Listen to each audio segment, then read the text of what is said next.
Hello, this is Scott Path, and today's lecture is about what we call as influence line diagrams.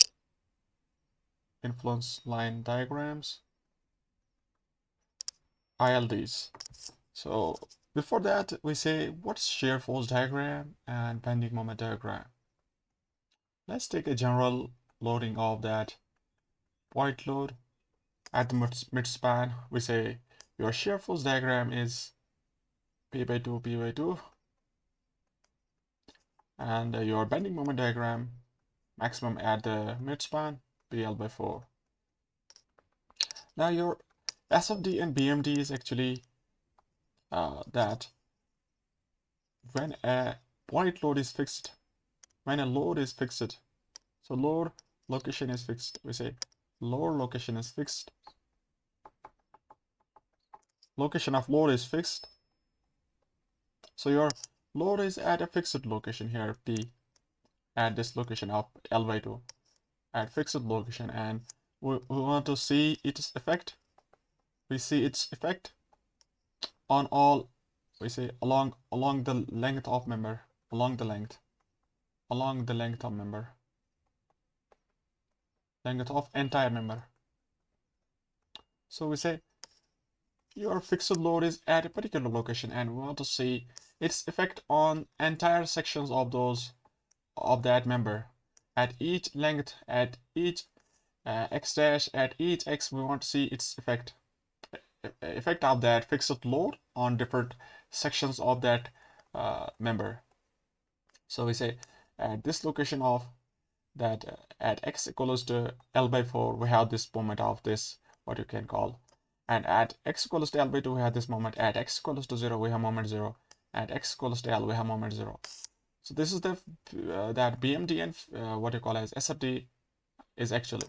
Now if we talk about ILD says you have the same beam, you take the same beam. Now your load is not static, it's moving. So your load is moving. So your load can be at any x. Load can be at any x. And we want to say you take a fixed point. You take a fixed point, fixed location or specific location. Now you take a specific location, what we call as section C. We can call it as section C. You take any section C. There you want to say what is the value of the particular stress function. What is the value of stress function? Any stress function that can be reaction, that can be shear, that can be moment. What is the value of that? What is the value of that at a particular location? Let's say any section is somewhere here, C. We want to say if the load is moving from A to B, if the load is moving from A to B, what is the effect of that load when the load is at particular x from A? What is the effect here? What's the let's say what is the bending moment at C? What is the bending moment at C? If I make a general diagram for bending moment, that I can say ILD for bending moment. If this is, let's say this is ILD for bending moment at C. Let's say this is ILD for bending moment at C. I say if the load was here, your bending moment at C is equals to this. Your section C is here, but your value of bending moment at C is somewhere here when load was at this location, Now if the load is here, corresponding to that, I would say this is your bending moment at C. If the load is here, I would say this is bending moment at C. If the load is at the peak, at the section itself, if the load is at the section itself, there we have a peak ordinate, and we say bending moment at C is this value. If the load is at B, we say bending moment at C is 0. So this is the difference actually. Your SFT and BMD talks about the entire span, and your ILD talks about the specific location C, particular location, specific location it talks about. And your load is fixed. We say location of the load is fixed in the SFD BMD, and in the ILD we say your load is moving. Your load is at any x. P is at any x, and we want to say what is the value of shear force at particular location C, bending moment at C, bending moment at C. Similarly, we can say reaction. We can also say displacements. So these are your stress functions. We call them stress functions. So what's that ILD tells us now? ILD, we can say ILD tells us the variation. What is the variation of particular stress function? Particular stress function when unit load, when we say when unit load moves along the member, when unit load moves along the member,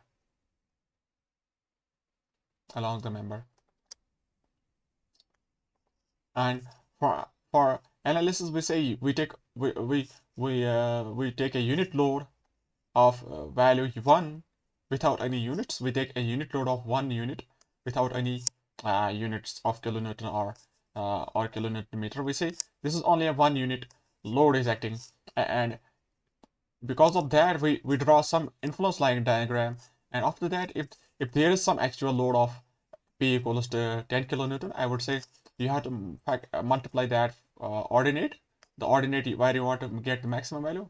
Let's say it was some ordinate of that diagram. I would say if the load was here, you would get a maximum stress function value. So we will see now. We have the sign convention of that ILD. Let's write the sign convention. We say if the reaction developed is upwards, if the reaction is upwards at any support, let's say if the reaction was upwards, that means if you want to draw the ILD for that section, ILD would be positive. ILD drawn would be positive. And for the shear and moment, we already know that positive sign convention is this one is your positive shear. Corresponding to that, we would have positive shear force, ILD for positive shear, ILD having positive shear. And similarly, if the moment is in this fashion, so we would say this you have to draw positive ILD for bending moment at particular location C.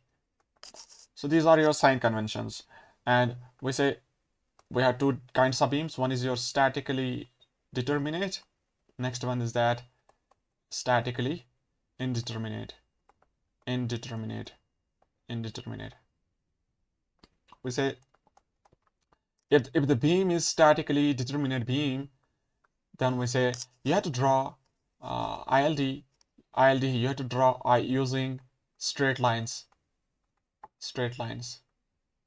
So once you got the values of ordinates, we call them ordinates. Once you got the ordinates at different critical locations, you got the ordinates, then you have to join them by a straight line.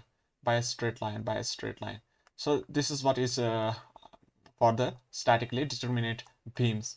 And if there is indeterminate beam, you have to draw ILD using curved lines, curved segments, we can say curved line segments. Let's say you got some ordinates, you got some critical ordinates. I would say then you have to join them by a curved line. Let's say there is some curved line. So this sort of curved line. So this is the ILD, we can say, for the statically indeterminate beams. So let's take a first problem. This lecture will be entirely designed for understanding the influence line diagram using the concept of shear force diagram, bending moment diagram, and this concept. And we will be going for analysis of those beams to draw the influence line diagram, like cutting the sections and making those structures that stable using moment and force equilibrium. Accordingly, we can get the that nature of the influence line diagram. And in the next lecture, we will be having that concept of Muller-Breslau principle, which would help us in directly solving the problems and calculating the influence line diagram very fastly. So this method we can have if your SFD and BMD is strong, so you can have a good concept here. You can understand what we are doing actually. And in the next case, if you still don't understand first lecture, you can still get from the second lecture that how to draw influence line diagrams. So let's take that. Let's take our first lecture for influence line diagrams. So we say you take a first beam. You take a first beam. That's your statically determinate beam. So we have that A and B, and there is some section C. There is some section C at quarter span of that. We can say quarter span. Let's say this is some quarter span. Let's call it a general value of A and B, such that L equals to A plus B. Your section is at A. Your section is at A from support A. So section C. We want to say what is the shear force at C? What is the bending moment at C? We can say what is the ILD for shear force at C?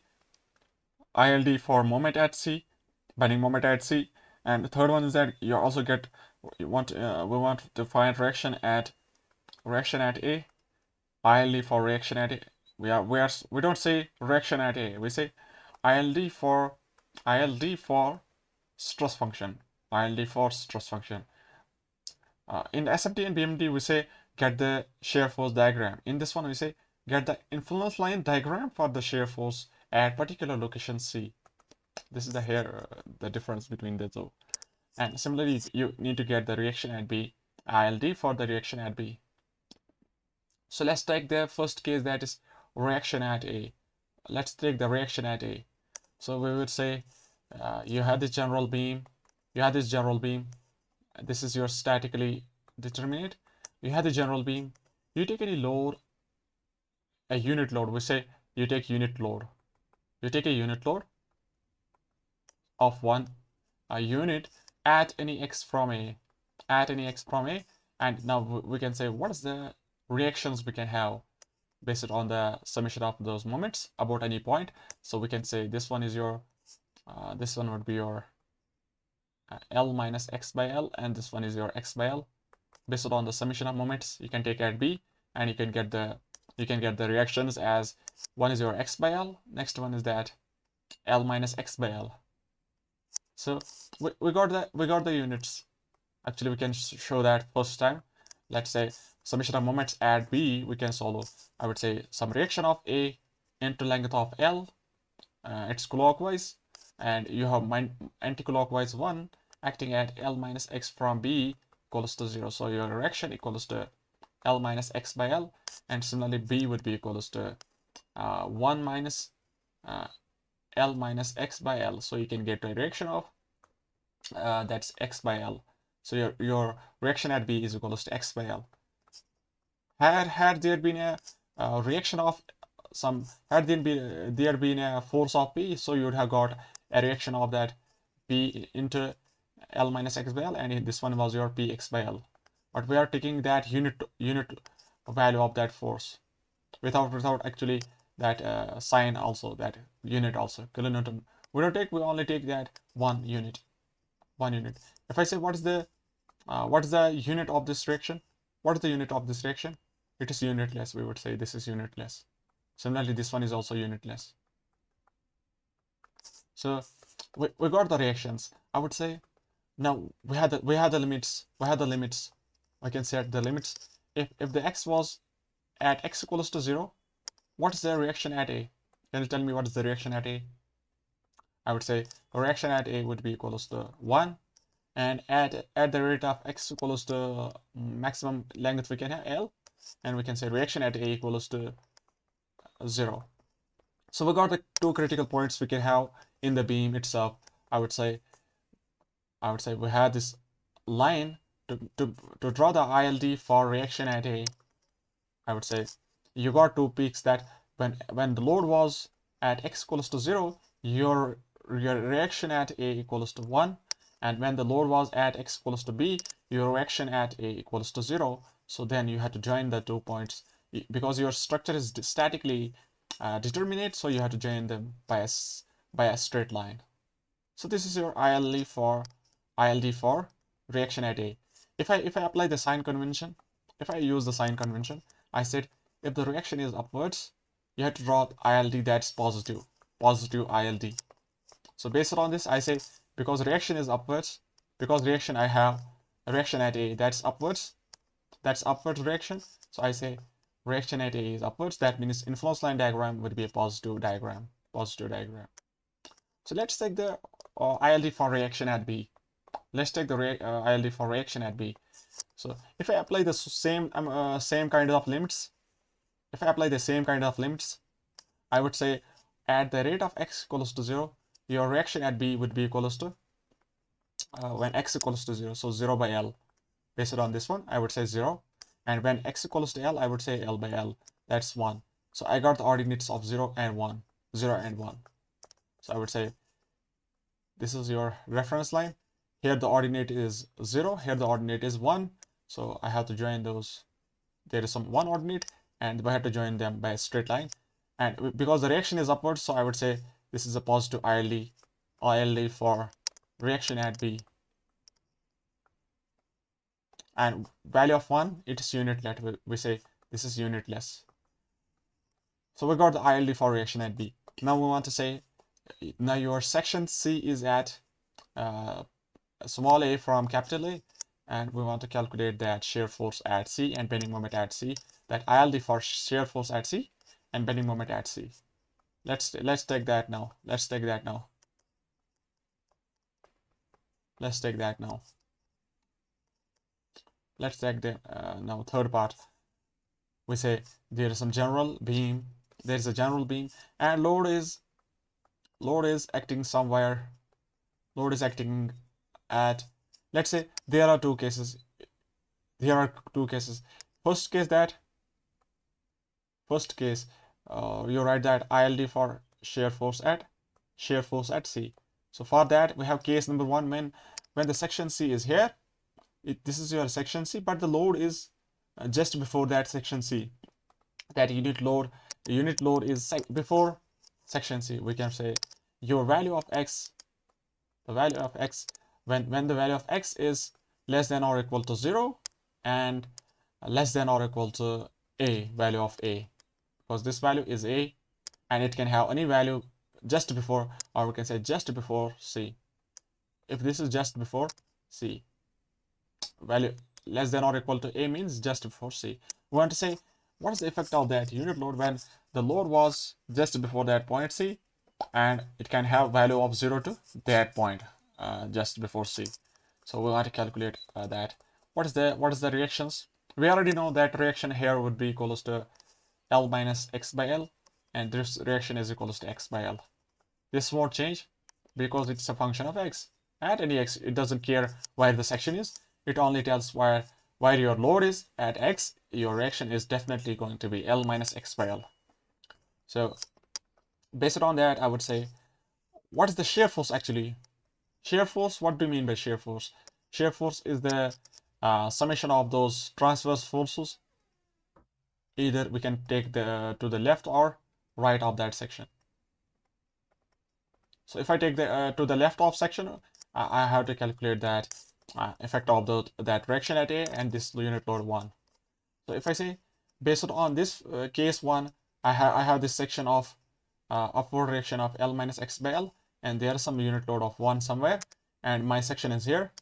Let us assume that the shear force here is some V, some shear force of V, some shear force of V. I assumed that upward V is upward would be their shear force, net shear force. I would say let's calculate that. I would say summation of Fy goes to 0. Summation of Fy equals to 0. So I would write L minus x by L. It's acting upwards, and we can keep it as positive. Minus 1 is acting downwards, and upwards of V equals to 0. So what we get here, I would say L minus x by L minus L divided by L equals to minus V. So I got that value equals to minus x by L. So I got a value of V equals to x by L. I got a value of V equals to x by L. V equals to x by L. Now the thing is that if I substitute the value of x equals to 0, let's substitute that value of x equals to 0. So I would write, now apply the conditions that, if I apply conditions that at x equals to 0, your shear force at, we can say this is shear force at C. Let's try that shear force at C. So I would say shear force at C is equals to 0, and at x equals to second limit of A, this is your limit for A. At x equals to A, your shear force equals to A by L. So you got the two values. You got the two values. Now we want to see whether our sign is positive or negative as per our sign conventions. As per our sign conventions, that if the shear force diagram, if the shear is in this fashion, this is our positive shear. That means if to the left of the section we have this this direction of shear, that means this is positive shear. If to the right of that section we have this direction of shear, we say this is positive shear in this fashion.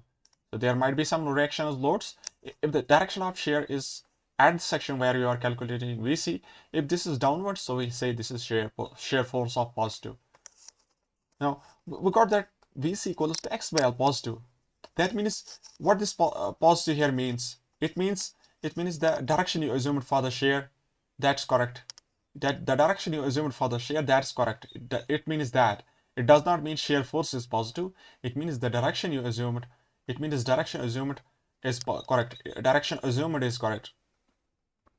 Now we want to go to the basics, whether our direction is positive or negative. So we assume that direction shear is upwards. Now we say if the shear force is to the right of section, it's upwards, so this shear is negative. Actually, this shear is negative. This shear is negative. This shear is negative because it's to the right of section and it is upwards, so it's negative.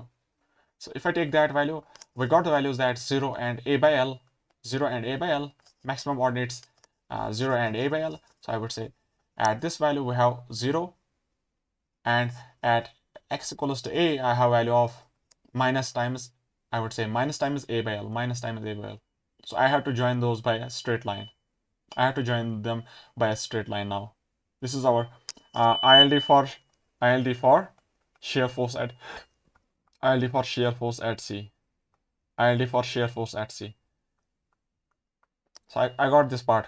I got this part when the load was just before point C. Now for the second case, I would take second case for that would be, let's take the second case first. Let's take the second case. Now second case would be, now if the load is to the that right of that point C, right of that section C. Let's take that second case, that load is to the right of C. Load is right of C, section C. So that means your limit would be that x would be in somewhere here. That means it would cross this point. It would cross this point and it would have the maximum ordinate here. So we can have the limits that x goes from, we are going from the x that is from support A, but the limits would be that x equals minimum value it can have, that's up to that value of A, and it can have maximum value that's value of that we can have that value of B, or we can say L, value of L maximum we can have. So from this value, this value is A, and up to this value of x, that's L. So these are your limits. This part is your limit now. That means at x equals to A to at x equals to L, this is our range for the second case. So that means our load would be somewhere here now. This was your general, that being, and section C is here, but the load is somewhere here. This is your unit load at a distance of x. So similarly, reaction would be same. Reaction does not change. It's a function of x, L minus x by L. So reaction is same. If you want to take that, what is the shear force at C? I would say up to this point, from the left of side, there is no reaction. There is not any other force except that reaction at A. If I take that now, I would say there's some upward reaction of L minus x by L, and at the point C, there is no any other load in this part A of length A. I would say there's some shear, because your here the reaction is upwards. I can say your shear would be downwards for this case. Shear would be downwards for this case because there is no other force. I would say shear would be downwards. If I calculate that by the summation of forces, I would say this is also L minus x by L but this is downwards. Because this is downwards, to the right of section it's downwards, so I say shear force, this value of shear force would be positive. This value of shear force would be positive. Now if I apply that limits, I would say at the rate of that x equals to a, what is the value of shear force at C? I would say that value equals to L minus a by L. So you got this value. What is the value of L minus a actually? I would say L minus a is this value, that's actually B. This is actually B. I would say that's equals to B by L positive, because your shear force is positive actually. So that means B by L is also positive. And what is the value of at x equals to L? What is the shear force? I would say that's L minus L divided by L, that's 0. So you got the two other two ordinates that, so one is your positive B by L, and next one is that 0. B by L and 0, B by L and 0. So I would say when the load was at x equals to a, here we have positive value of ordinate, that's B by L. That's B by L. And after that we have that value of 0 at the x equals to L. That means we have to join them by a positive, by a straight line. And this is your ILD for shear force at C. Then because there can't be a gap here, I would say you have to join that. You have to join that too also here. If I calculate that, what is this maximum ordinate we can have? If I calculate this maximum ordinate we can have, can you calculate this part? Can you calculate what is this value? I would say this is equals to A by L is downwards, and plus B by L, B by L is upwards. So this is equals to A plus B by L. That's equals to 1. So total ordinate is equals to 1. This total ordinate is equals to 1. But for this part, our shear force diagram is having a maximum ordinate of A by L, and for this part we have ordinate of B by L. So what this diagram is telling us? So what this diagram is now telling us? I would say this is the shear force, ILD for shear force at C. So if any section is at say any section C is here at a distance of small a from capital A. So we say when the load is moving, this means that your section at the section where you want to calculate, at that point you have ordinate value of 1. So we would say that when the unit load is here, it tells that shear force at C is equals to 0 when x equals to 0, and shear force is equals to minus times some value when load is here. When load is here, shear force is 0 when some value. When when load is here, shear force is this amount. And when the load is just before that section, your value of shear is this. When the load crosses that section, your shear force value is equals to this. When the load is here, shear force is this. When the load is here, shear force is this much at C. This is shear force at C. When the load is at point B, your shear force at C is equals to 0. This is your ILD. This is your ILD. Now final case of that would be bending moment at C. We need to say what is the ILD for bending moment at C. What is the ILD for bending moment at C? What is the ILD for bending moment at C? What is the ILD for bending moment at C? We have to calculate that also. So bending moment, what is bending moment? We say bending moment is the summation of those moments. Summation of those moments, we can say either to the left or right of that section C. Either to the left or right of that section C. So I would say for this one also we have two cases. For this one also we have two cases similar to that of shear force. ILD for shear force. We say there are two cases. Case one is that, let's take the case one. Case one is that that unit load is in the span AC. So that means your x value equals to from 0 to value of A. So if I have that load, I would say there is some section C at a distance of A from capital A, and there a load is somewhere here at a distance of x. So I would say reaction would be equals to L minus x by L. Now if I want to calculate moments, summation of moments about point C from left of section, I would say what is the moment at C? What is the moment at C? Bending moment at C? I would say that is equals to, let's assume that here the direction of moment is, let's say that the direction of moment here is, let's say we assume that the direction here is in this way. Let's assume MC. So I would say summation of moments at C equals to 0. This is the summation of moments, and this is bending moment at C. This one is bending moment at C. This can't be 0. This is not 0, but summation of moments about C is 0. So if I calculate that, what's the that total moments we have? I would say reaction of A into length of capital small a. This is your reaction A into that distance of A about this point. This is clockwise positive, and after that we have anti-clockwise one acting for a distance of A minus x. This one is your A minus x, and there is a moment that we have assumed this is anti-clockwise, so that's also minus mc equals to 0. So moment at C is equals to L minus x by L into A minus A minus x minus A minus x. So now we would say set up the limits. You set up the limits. Let's go for the limits.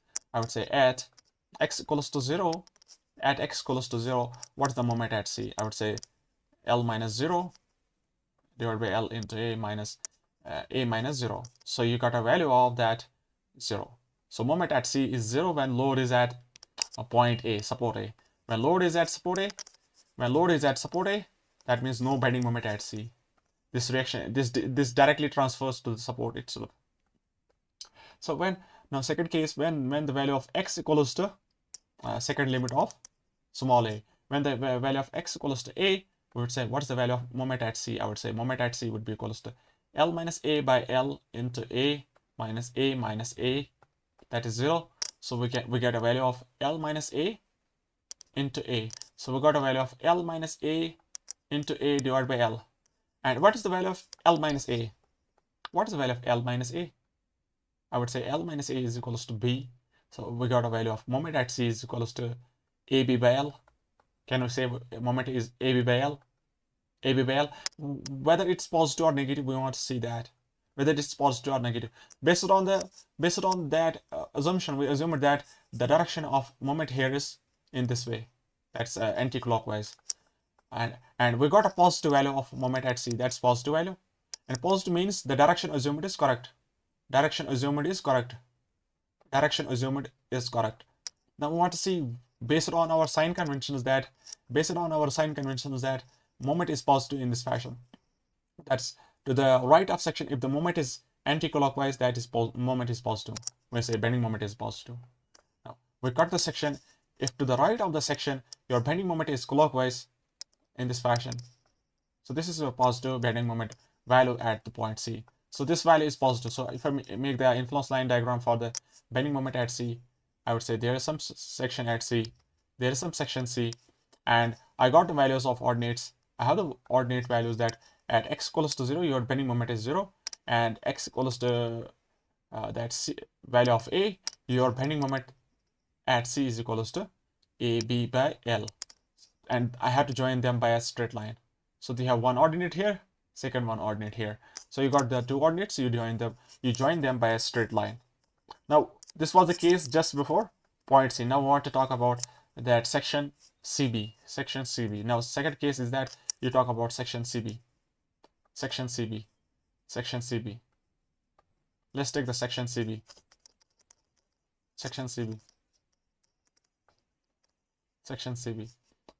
Case B, that unit load is in BC or CB. That means the limit is x would be somewhere here. This is our value of x. We can say value of x. The limit for x would be from A to L. So x is from A to L. Then if I calculate, this was your ordinate here. This was your positive bending moment diagram. I would say this is your ILD for bending moment at C. For the first part, we are over, and for the next part, we say get the moment equation. I would say the shear force, the reaction here would be L minus x by L. It does not change. It's L minus x by L. If I have that summation of moments about the point C, I would say we have some reaction of L minus x by L for a length of A, and there is some moment. There is no any other force. Do you see any other force for this part up to the C point? Because we can take either to the left or right of the section, because any other force is not there except the reaction at A. I can directly say there is some moment MC here. That's, we assume that this is anti-clockwise, and if I calculate that, I would say moment at C is equals to L minus X by L into length of into this value of A. Now if I apply the limits, that X equals to A, what is the value of moment at C? That is L minus A by L into A. That's also AB by L. And at X equals to L, moment at C would be L minus L by L into A. That is 0. So moment becomes 0, and maximum ordinate we can have at X equals to A. So we got because the ordinate is same, the ordinate we got from both the two cases, maximum ordinate is same, so we can have that same value AB by L here. So we say this ordinate, this is the maximum ordinate we can have. This is your AB by L, and here we have 0 ordinate. So this is your, I can say, bending moment at C, ILD for bending moment at C. If I check the unit of this AB by L, I would say this is some meter divided by meter. So unit of meter is there. For the ILD, for reaction and shear, we say unit is, there is no unit. For that, your ordinate is unitless, and for the bending moment diagram, we say unit is there. A unit of meter is there. Unit of meter is there. Keep that in your mind. So this was your first case of that ILD. This was your first case of that ILD. Let's take that second case. Let's take the second problem. Let's take the second problem. So I would say we have some simply support beam with some overhang. If this is L by 2, this is also L by 2, and this is a length of L. Overhang is a length of L. And there is some section at L by 2, what we can call as section C. I have to get the reaction at A. I have to get the reaction at, let's take reaction at B, shear force at C, bending moment at C. We have to get not the reaction, we have to get influence line diagram for these stress functions. So that means I have to get the reaction at B, but not only at particular point B. I have to get this reaction at B for entire values of X when load was here, load was here, load was here, load was here, load was here, load was here, load was here. I have to get this that representation of what is the value of shear, that reaction at B for different values of X of that load, variable load, moving load. So let's take that first case, reaction at B. We already got what was the reaction at B for a simply support beam. Do we know that? This was in this way, that unit of 1 to 0. Similarly in this fashion also. So we have two conditions. That first case is that if the load is before support B. If the load is support B, support B, this is case A. If the load is before support B, so that means limit is from X equals to L, 0 to L, 0 to L. So first limit is that I would say reaction would be same, L minus X by L. And second case that the reaction here would be X by L. Here in this part, there won't be any forces transferred if the load was only before up to this point. So it would look like a simply support beam. Of this part, there is no use for this kind of thing. When load is up to this point, there is no use of this part here. No effect would be here for the reactions. So we got the reactions. I would say calculate the. So finally, I got that reaction at B equals to X by L. If I apply the limits at the rate of X equals to 0, your reaction B equals to 0. At the rate of X equals to L, reaction B equals to L by L equals to 1. So maximum ordinate at X equals to B, X equals to L. So I have this, I would say ILD for reaction at B. I would say at this point, we have an ordinate of 1. We have ordinate of 1. And at this point, we have ordinate of 0. So you join them by a straight line. So this is your, because your reaction is upwards, so ILD is positive. Reaction is upwards, ILD is positive for reaction at B. So for the case 1, we are over. For the case 2, let's say case B. That is the value of X is now So now the value of x is in this part. So value of x is somewhere here. So I would say the limits, minimum limit it can have, that's the value of L. That means here we are talking about that load is from this point to this point. It can have any range between these points. So from this point we say x value is equals to L to value of x equals to 2 times L. Maximum value of x is equals to 2L when load is here. So this I would say, what is the reaction at B? Now we need to get the reaction at B. We need to get the reaction at B for this case. For this case, we need to get the reaction at B. Can you calculate the reaction at B for this case? For this case, can you calculate the reaction at B? If I apply the summation of moments about point A, or directly we can say, if I apply the summation of moments about point A equals to 0, I would say your load of one acting at a distance of x from A. This is your x value. This is value of x. So I would say 1 into x clockwise, and there would be some anti-clockwise moment about that point A, such that means reaction here should be upwards. The reaction here should be upwards, such that it would balance those moments. So that equals to B times that length of L. So you got the reaction at B equals to x by L. You again got the reaction that B equals to x by L for this case. B equals to x by L. Now your value of x should be from L to 2L. So if I apply that, B at L equals to L by L, that is already we have one unit. We already had that when x was L, your unit was, value of ordinate was 1. This one is already, we know that. So for the second case, if I apply that, B at 2L would be equals to 2L by L, that is equals to 2. So ordinate of 2, unitless. So ordinate of 2 is that is there at the location of that free end. So that means ordinate of 2, and I have to join them by a straight line. Because your length is, by the similar triangles, we can say slope would be same. Theta and theta here is also same, because our length is same. And I would say if this is 1, this is also 2, this would be 2, and slope is same. Here the slope, if I say what is the slope here, I would say slope is 1 by L. Slope is, we write that slope, we write tan theta equals to perpendicular by base. If you talk about what's the perpendicular here, I would say this is 1. And what is the length we can have? L. So that's why we write that also equals to theta, because theta is small.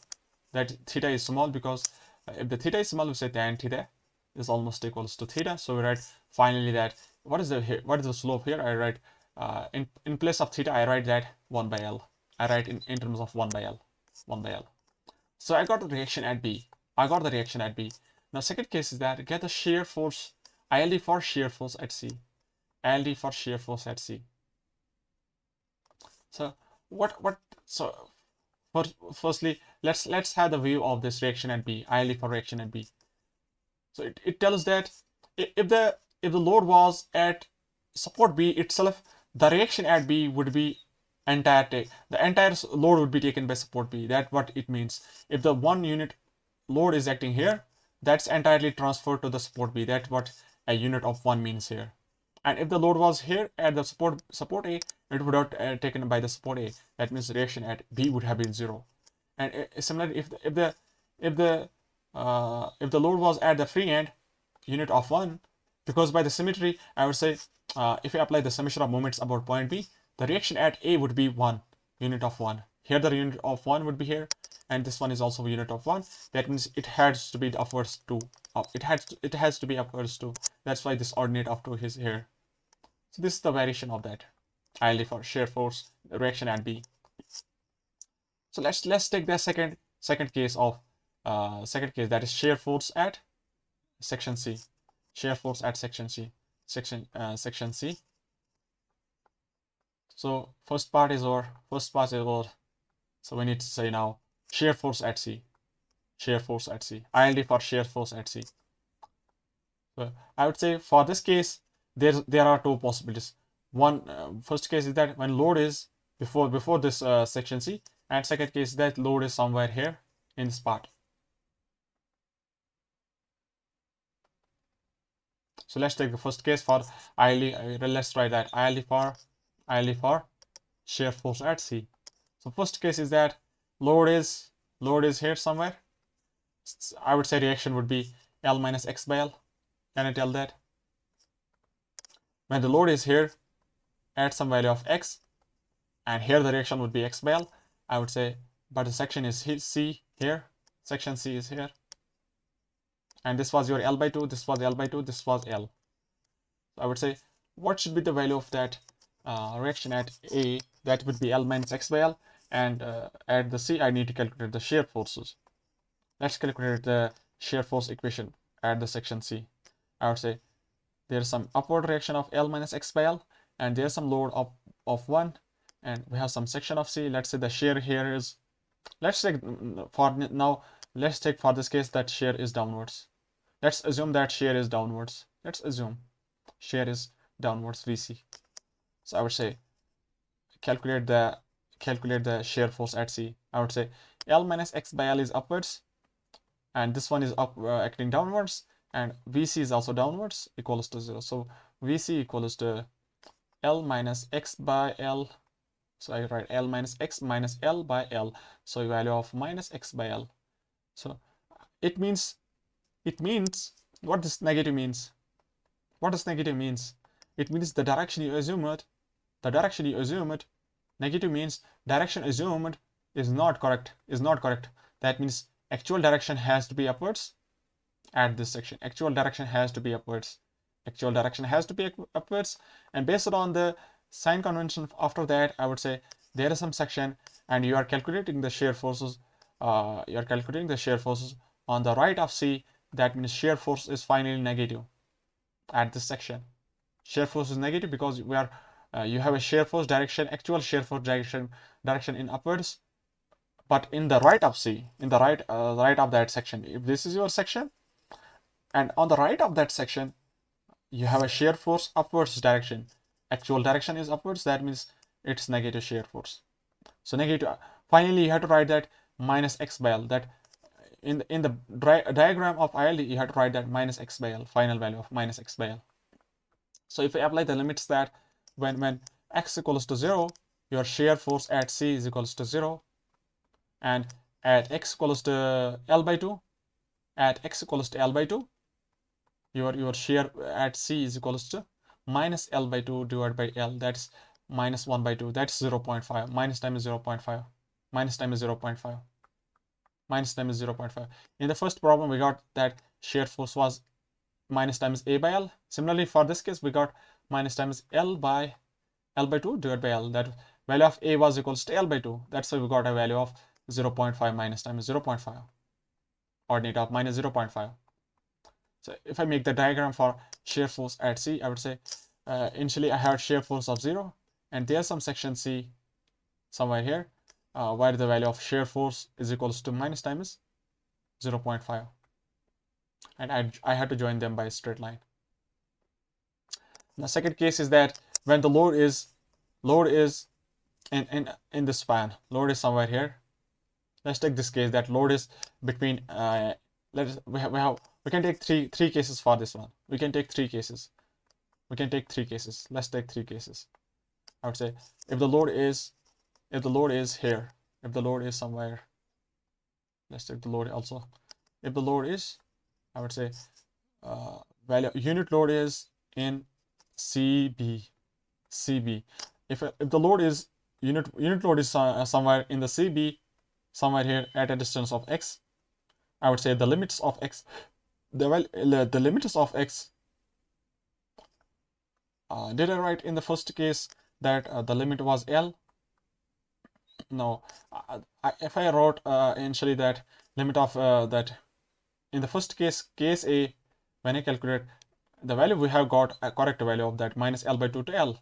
But initially I might have written that that limits are from 0 to L. But there should be, if I have written that this is not correct, I would say that should be up to this limit L by 2 just before C. Now for the second case, your limits are from, that means x should be from this point to this point. That means x should be from a to, or we can write L by 2 to capital L up to this point. So for this case, let's say let's take the section. I would say there would be some reaction L minus x by L. It does not change. We have some shear force here. We have some unit load here. But section is here. Section C is here. Section C is here. If I calculate the shear force at C, I would say the L minus x by L, and there's some section C. Let's say the shear is downwards, VC, and from that I would get a shear force of that equals to L minus x by L. If I apply the limits that value of x equals to when x equals to L by 2, what is the value there? L minus L by 2 divided by L. That's positive value of L by 2. That's positive value of 1 by 2, I would say. Positive value of 1 by 2. That is 0.5, positive 0.5. Why positive? The direction we got, that is correct. And based on this sign convention, we say this is your positive shear force. So positive 0.5. Positive 0.5. That means when it crosses just that section C, we have positive value of 0.5. We have positive value of 0.5. We have positive value of 0.5. After that, I would say what is the value of that shear at C when x equals to a maximum value of L? I would say that equals to L minus L by L, that is 0. L minus L by L, that is 0. So at this point, I got a value of that shear force is 0, so I need to join them by a straight line. So that is positive. After that, I have that overhang also. I have that overhang also now. So this is your third case. This is your third case. This is your third case. Now third case is that when the load is in the third span. Load is in the third span. I would take that. Load is here at a distance of x, and the limits of x is that you go from this point to this point. That means load should be in this range. That means the value of x should be from L to 2L. So for that, I need to calculate the reaction. Can you calculate the reaction for this one? I would say if I apply the summation of moments about point B, equals to 0, I would say that 1 into, what is this value? 1 into, what is this value? Is it x minus capital L?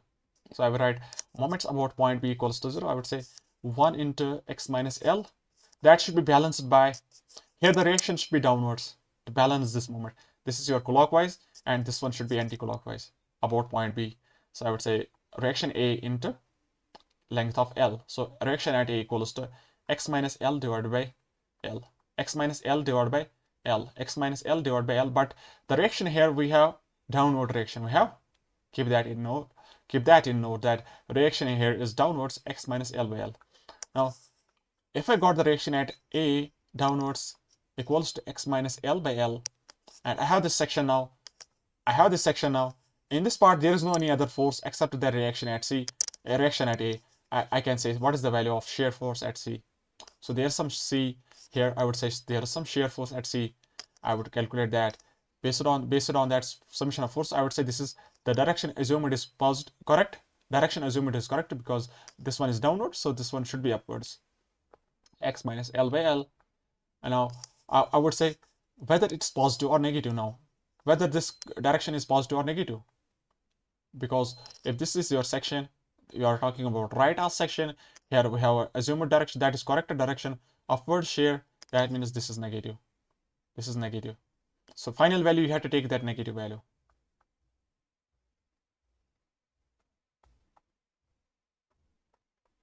So let's take that value. Let's take the value now. Let's take the value. If I apply the limits now,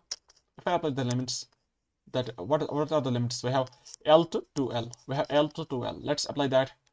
We at C at the rate of x equals to L. That is L minus L divided by L. And VC at the rate of x equals to 2L. That is 2L minus L divided by L. That is 2.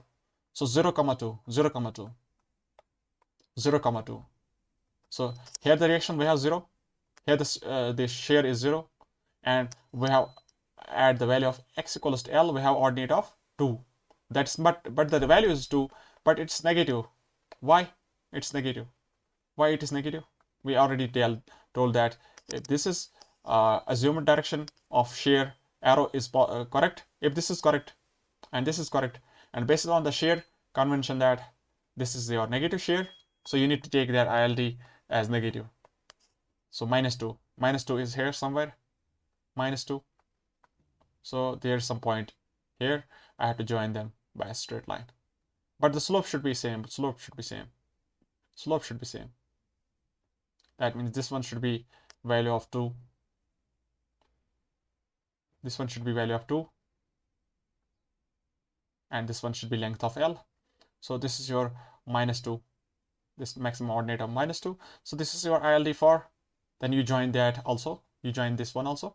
I would say this is your ILD for shear force at C for different. This means that when the load was here, your shear is 0 at the section C. Load is here. Shear at C is equals to this. Shear at C is equals to this when load is here.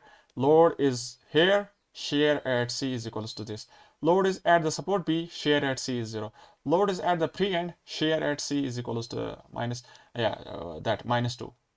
This is the variation of that shear force. Now let's take that final one. That's moment at C. Moment at C. Moment at C. Moment at C. This is your C, L by 2, L by 2, L, freehand, cantilever, yeah, fix simply support. And we have this A, B, C. We need to get ILD for moment at C. ILD for moment at C. Let's take that case. I would say first case of that would be when the load is in this part. When the load is in this part. When the load is in this part. If I now directly calculate very fastly in a fast mode, I would say here the reaction would be, case 1 would be value of x. X is from L by 2 to 0 for this case. I would say there's some load acting here, and I need to say what's the moment here at the C. I would say there is some moment at C. I would say there's some moment at C clockwise, anti-clockwise. So finally I would write moment at C is equals to L minus x by L minus 1 into and this is acting for the length of L by 2, and this one is acting for the length of L by 2 minus x. So if I have those values, that what should be the value of at x equals to 0? Moment would be 0 from this one. And at x equals to L by 2, your moment should be equals to L by 2, L minus L by 2 divided by L minus 1 by 2, 1 L by 2 minus L by 2. This is over. L minus L by 2 is net value of L by 2. So you got a value of L by 2 divided by L. That is L by 4. L by 4. Had there been a load of P, do you know what should be the value at the midspan? What should the moment at this midspan? PL by 4. But your load is 1, that means you got an ordinate of L by 4 meter. L by 4 meter. So this is your moment at C, L by 4. So if you make the diagram, I would say here the moment is 0, and at the L by 2 you had a ordinate of L by 4. So you join them by a straight line. This is your positive. Why? The BMD, ILD for BMD is positive because your direction of arrow is correct. You got the positive value of this. You got this positive value. But based on the convention that if this is clockwise about the right of section, this is moment positive. So your moment is positive. That means ILD for moment is also positive. ILD for bending moment at C.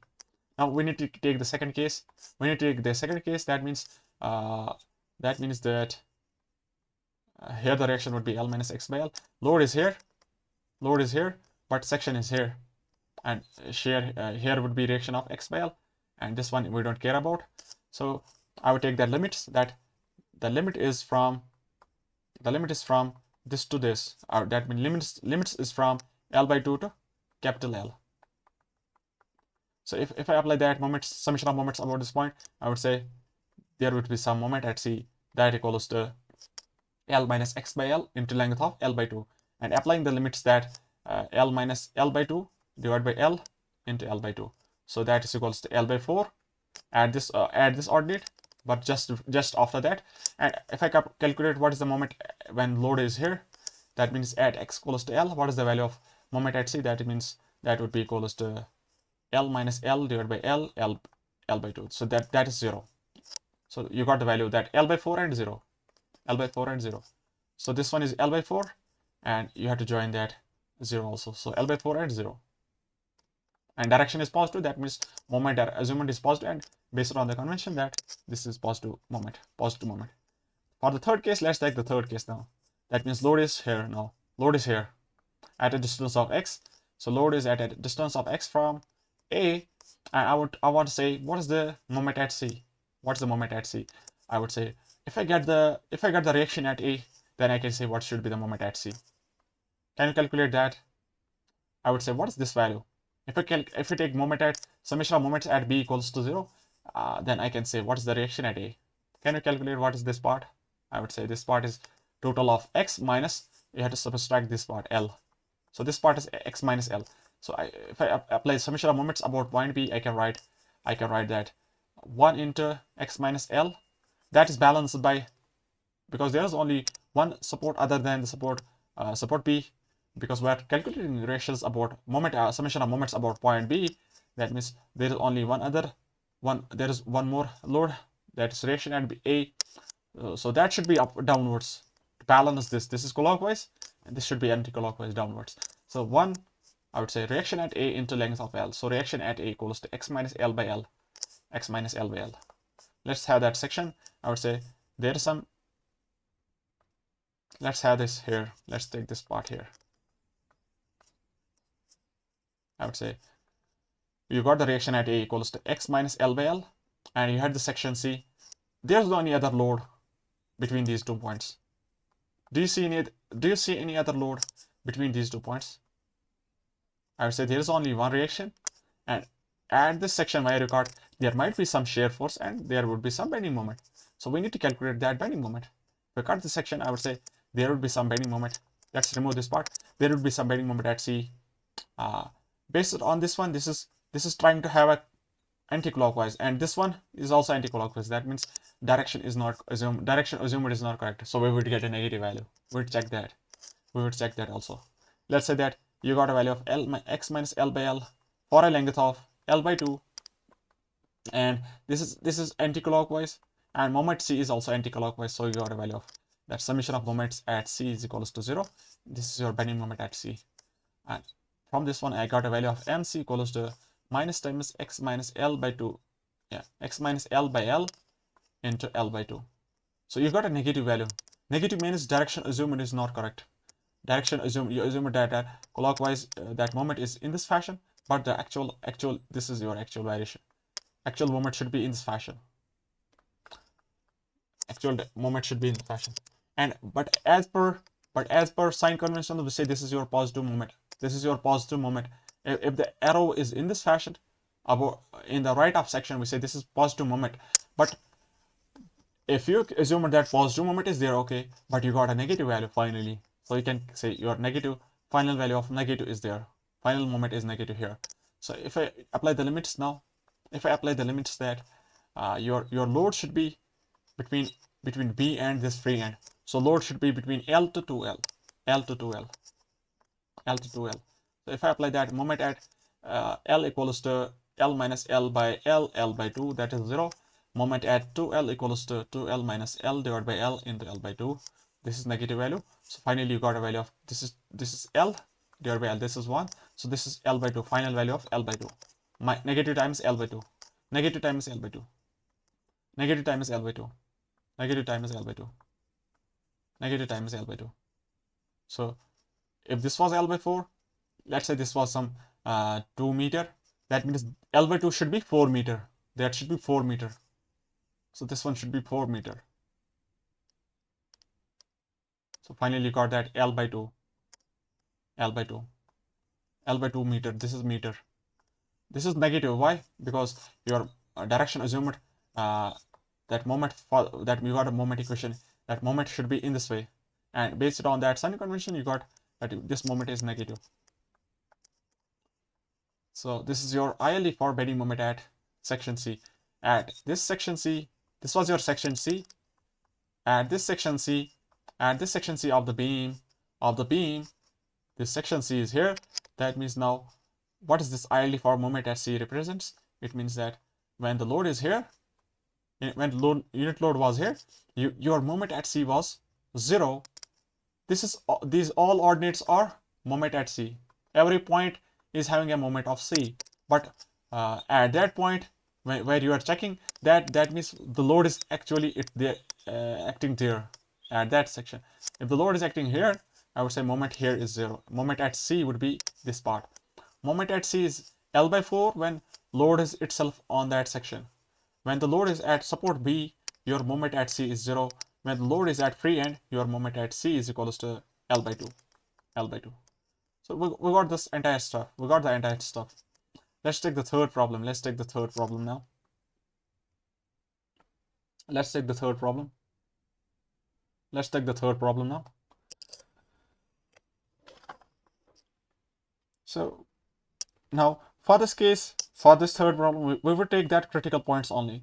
We won't take that value of x. We will take that directly that critical points now, because we know if we got the critical points, we have to join them by a straight line now. We got that concept.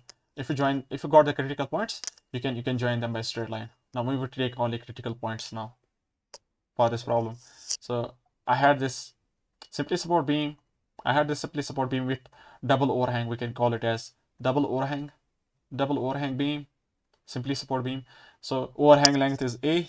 From this side we have length of B, and mid length is capital L. And there is some section, section E.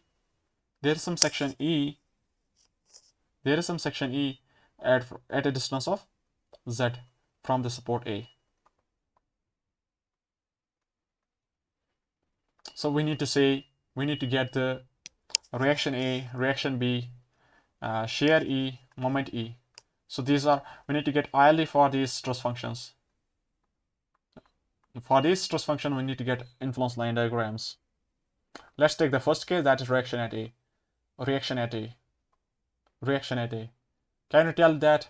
So we have that case. Let's write that.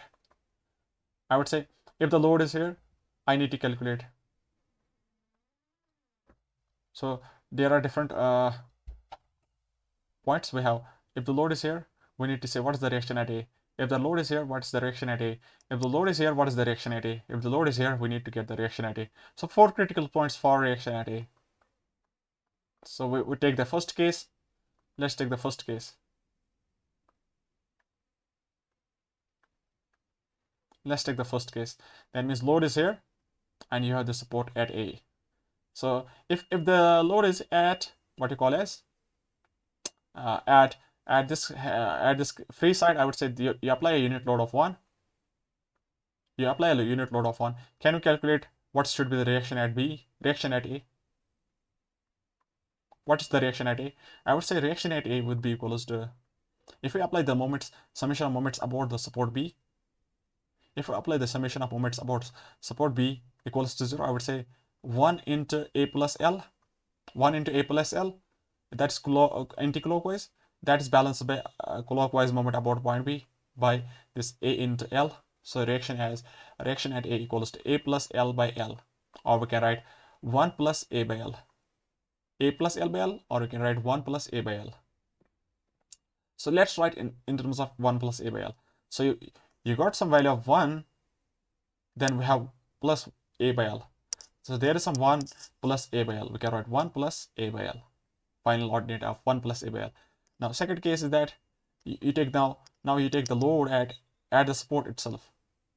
You take the next case is that you take the load at the support itself. That means if we apply the summation of moments about support B, you would get that 1 into L equals to A into L. So A equals to 1. So this means entire load is taken by the support itself. That means A equals to 1. So that means at support A, your value is equals to 1. This is your value of 1. Let's say this is your value of 1. This is value of 1. This was 1 plus A by L. So this was your extra, some value of extra was there, A by L. Now third case is that when the load is at support B. Third case is that the load is at support B. Now I would say similarly the reaction at B would be 1. Reaction at B would be 1, but the reaction at A equals to 0. This would be 0. So reaction at A would be 0. So we got the three ordinates. Fourth ordinate is that load is at, now fourth case is that load is at this side of that beam. So load is at this side, 1. If I apply the summation of moments about support B, I need the reaction B. I need the reaction A. I need the reaction A. I would say your overhang is at B. I would say if I apply the summation of moments at B equals to 0, then I would say 1 into B is balanced by A into L. So A value of B by L. A value of B by L. But your reaction is downwards for this case. If the reaction is downwards for this case, what that means? That means the value should be downwards. It should be downwards. So I should write this as negative value, B by L.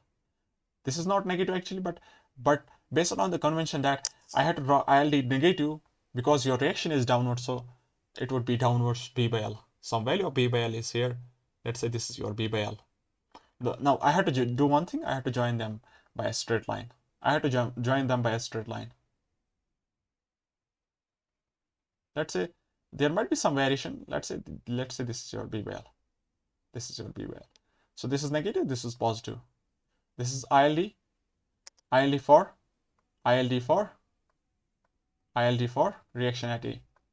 Now, if I want to calculate ILD for reaction at B, if I want to calculate ILD for reaction at B, let's take that also.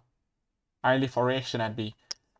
So from the last loading we can have, if the load is at this point, for this case I can solve reaction at B. Can you tell me what should be the reaction at B? For this case, if this is B by L downwards, this is 1 downwards, so upward there should be upward loading of 1 plus B by L. At this case when load was here, your reaction at B is 1 plus B by L. 1 plus B by L. And that's upwards, this means a positive. This is positive, 1 plus B by L. Positive. So that means there should be some 1 plus B by L here.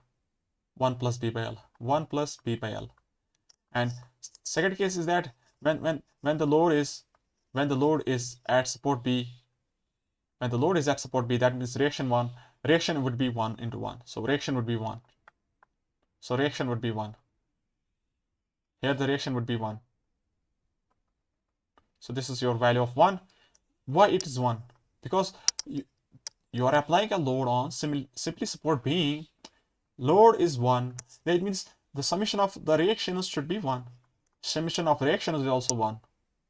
That should be also 1. Because your external load is balanced by the reactions. If at this section load is acting, I know that reaction at A is 0.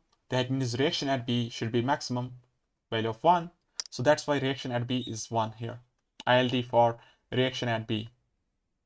So that's why here, if reaction A is 0 here, when load is at support B, that means support B would give you a reaction of 1. Now we got the two critical points. Third one is that now at this case, if the load is at here, we have that ordinate of RA equals to 1. That means here the ordinate should be 0. It should be 0. Let's check that. I would say you have this one.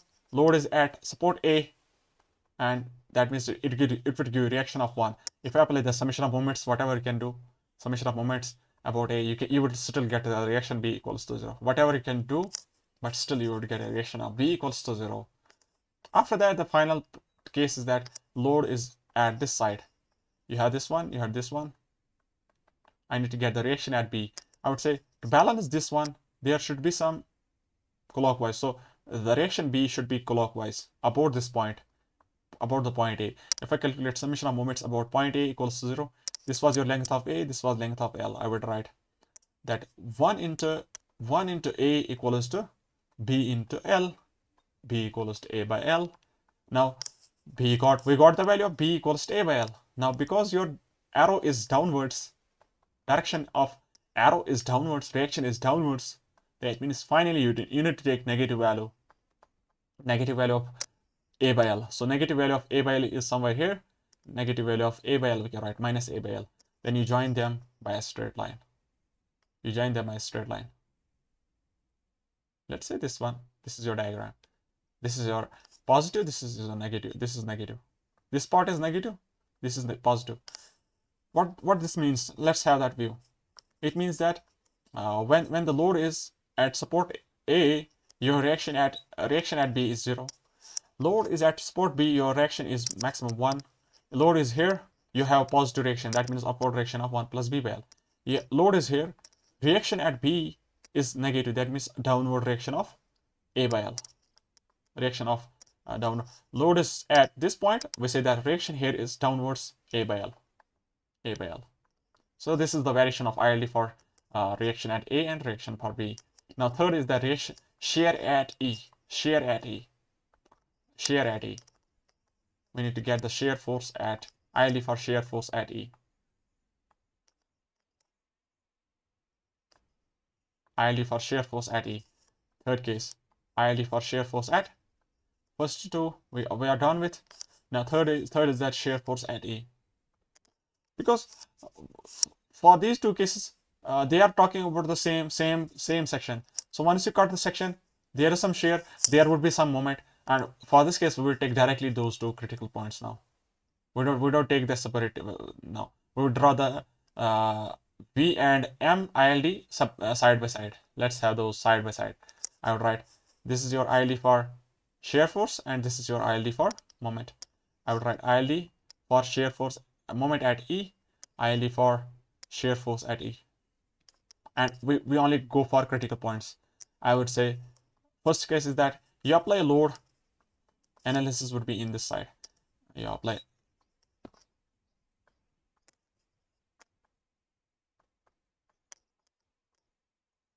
So first case is that you apply load at the overhang. You apply a load of 1 here, and there is some section, there is some section at this point E, and let's keep this entire. So I would say to balance this, there should be here the reaction would be 1 plus A by L. We already know, and this one was your downward reaction of.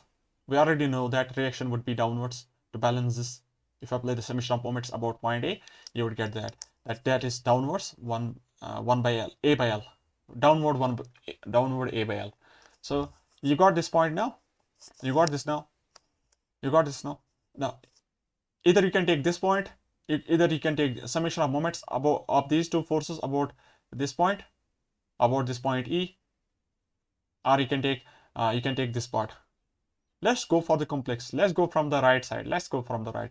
I would say you have this loading of 1 downwards, and there is some length of A. After that, we have some shear force of reaction of A, 1 plus A by L upwards for the length of what is this length we have? What is the length we have? This one. This is the length of Z. So we have to write the answer in terms of Z. So we have this value of Z. So after that, we have some length of Z, and there is some, I would say there is some shear force of based on the values. Can you tell me where the direction should be? I would say it should be downwards. Let's say that the shear here is VE and moment here is some moment of ME. Let's assume. Now we would say, what is the value for this one? What is the value for shear E? I would say shear E is downwards. That should be equals to 1 plus A by L minus 1. That is A by L. So shear at E is equals to A by L when the load is at this point. That means when the load is at this point, your shear here is positive A by L. Why positive? We would see that A by L, positive A by L. Why that is positive? Where we reached third case, fourth. Why that's positive? So we reached that. See, we assumed that the direction of arrow is in this way. So we got that actual arrow is also correct. The direction assumed is correct. And after that, we say this is your section. Right of section, you have shear downwards. So this is positive. That's why we write A by L positive. So for the second case, we need to calculate moment at E. Can you get the moment at E now? Can you calculate moment at E? I would say 1 into A plus Z. This is anti-clockwise, and we have clockwise of 1 plus A by L for the length of Z. And that is also here we have anti-clockwise of ME. So if I write it in the other side, I would write that's positive ME. So I got a value of that minus times A minus Z plus A by L of Z. So this is this, that is A is common, we can write Z by L plus minus 1, or we can write A Z minus L by Z. A minus Z, A times Z minus L by Z. Is it correct? No, it's not correct. It's not correct. Yeah, it's not correct. Is it correct? I think it's not correct. So I think it's correct. I think it's correct. This is the moment. That's A times. Is it L minus Z or it's Z minus L? So if this is correct, let's say this is correct. Now it depends on the value of Z, because your Z is lesser than L. So finally you would get a negative value because your Z is lesser as compared to L. So you would get a final value if I write it in terms of capital L minus Z, because your L is greater than Z. Because your L is greater than Z. L is greater than Z. So this value should be negative finally. If I write it A by L times L minus Z and minus times. So you can have minus times A by L, L minus Z. So minus times A by L into L minus Z. So why this is negative? Fine. If the value is negative, so whether the moment direction is as per the convention is positive. So this is your section and this direction is positive, and we assumed that direction is this way, and we got that actual direction is also this one. If this is the correct, and that means the sign convention, we know this is positive moment, and based on that value, we say your value you got, it's negative. That means you have to take negative value now. That's negative value minus A by L into L minus Z. So you would have taken that value as this one also, A by L into Z minus L. But based on this, and you would think this value is positive. You would think this value is positive. You might draw it in the upward direction. Then you would get confused why to have a second point. So if I think logically that Z is lesser than L, that means overall value would be negative. Overall value would be negative. So we got the first point. Now we need the second critical point. We need the second critical point. Let's take the second critical point. Let's take the second critical point. That's when the load is at support A. Load is at support A. Load is at here. We have this support, we have this one, and there is some section here. I would say, can I get the moment at E? What should be the moment at E? What should be the shear at E? I would say there is some one is acting upwards, one is acting upwards, downwards, and there is some reaction upwards, one. So if I apply summation of moments here, or forces, I would say here the shear force is 0, here the moment is also 0. That is getting cancelled by this one. So I would say moment and shear is 0. Why are we rigid? Why are we rigid?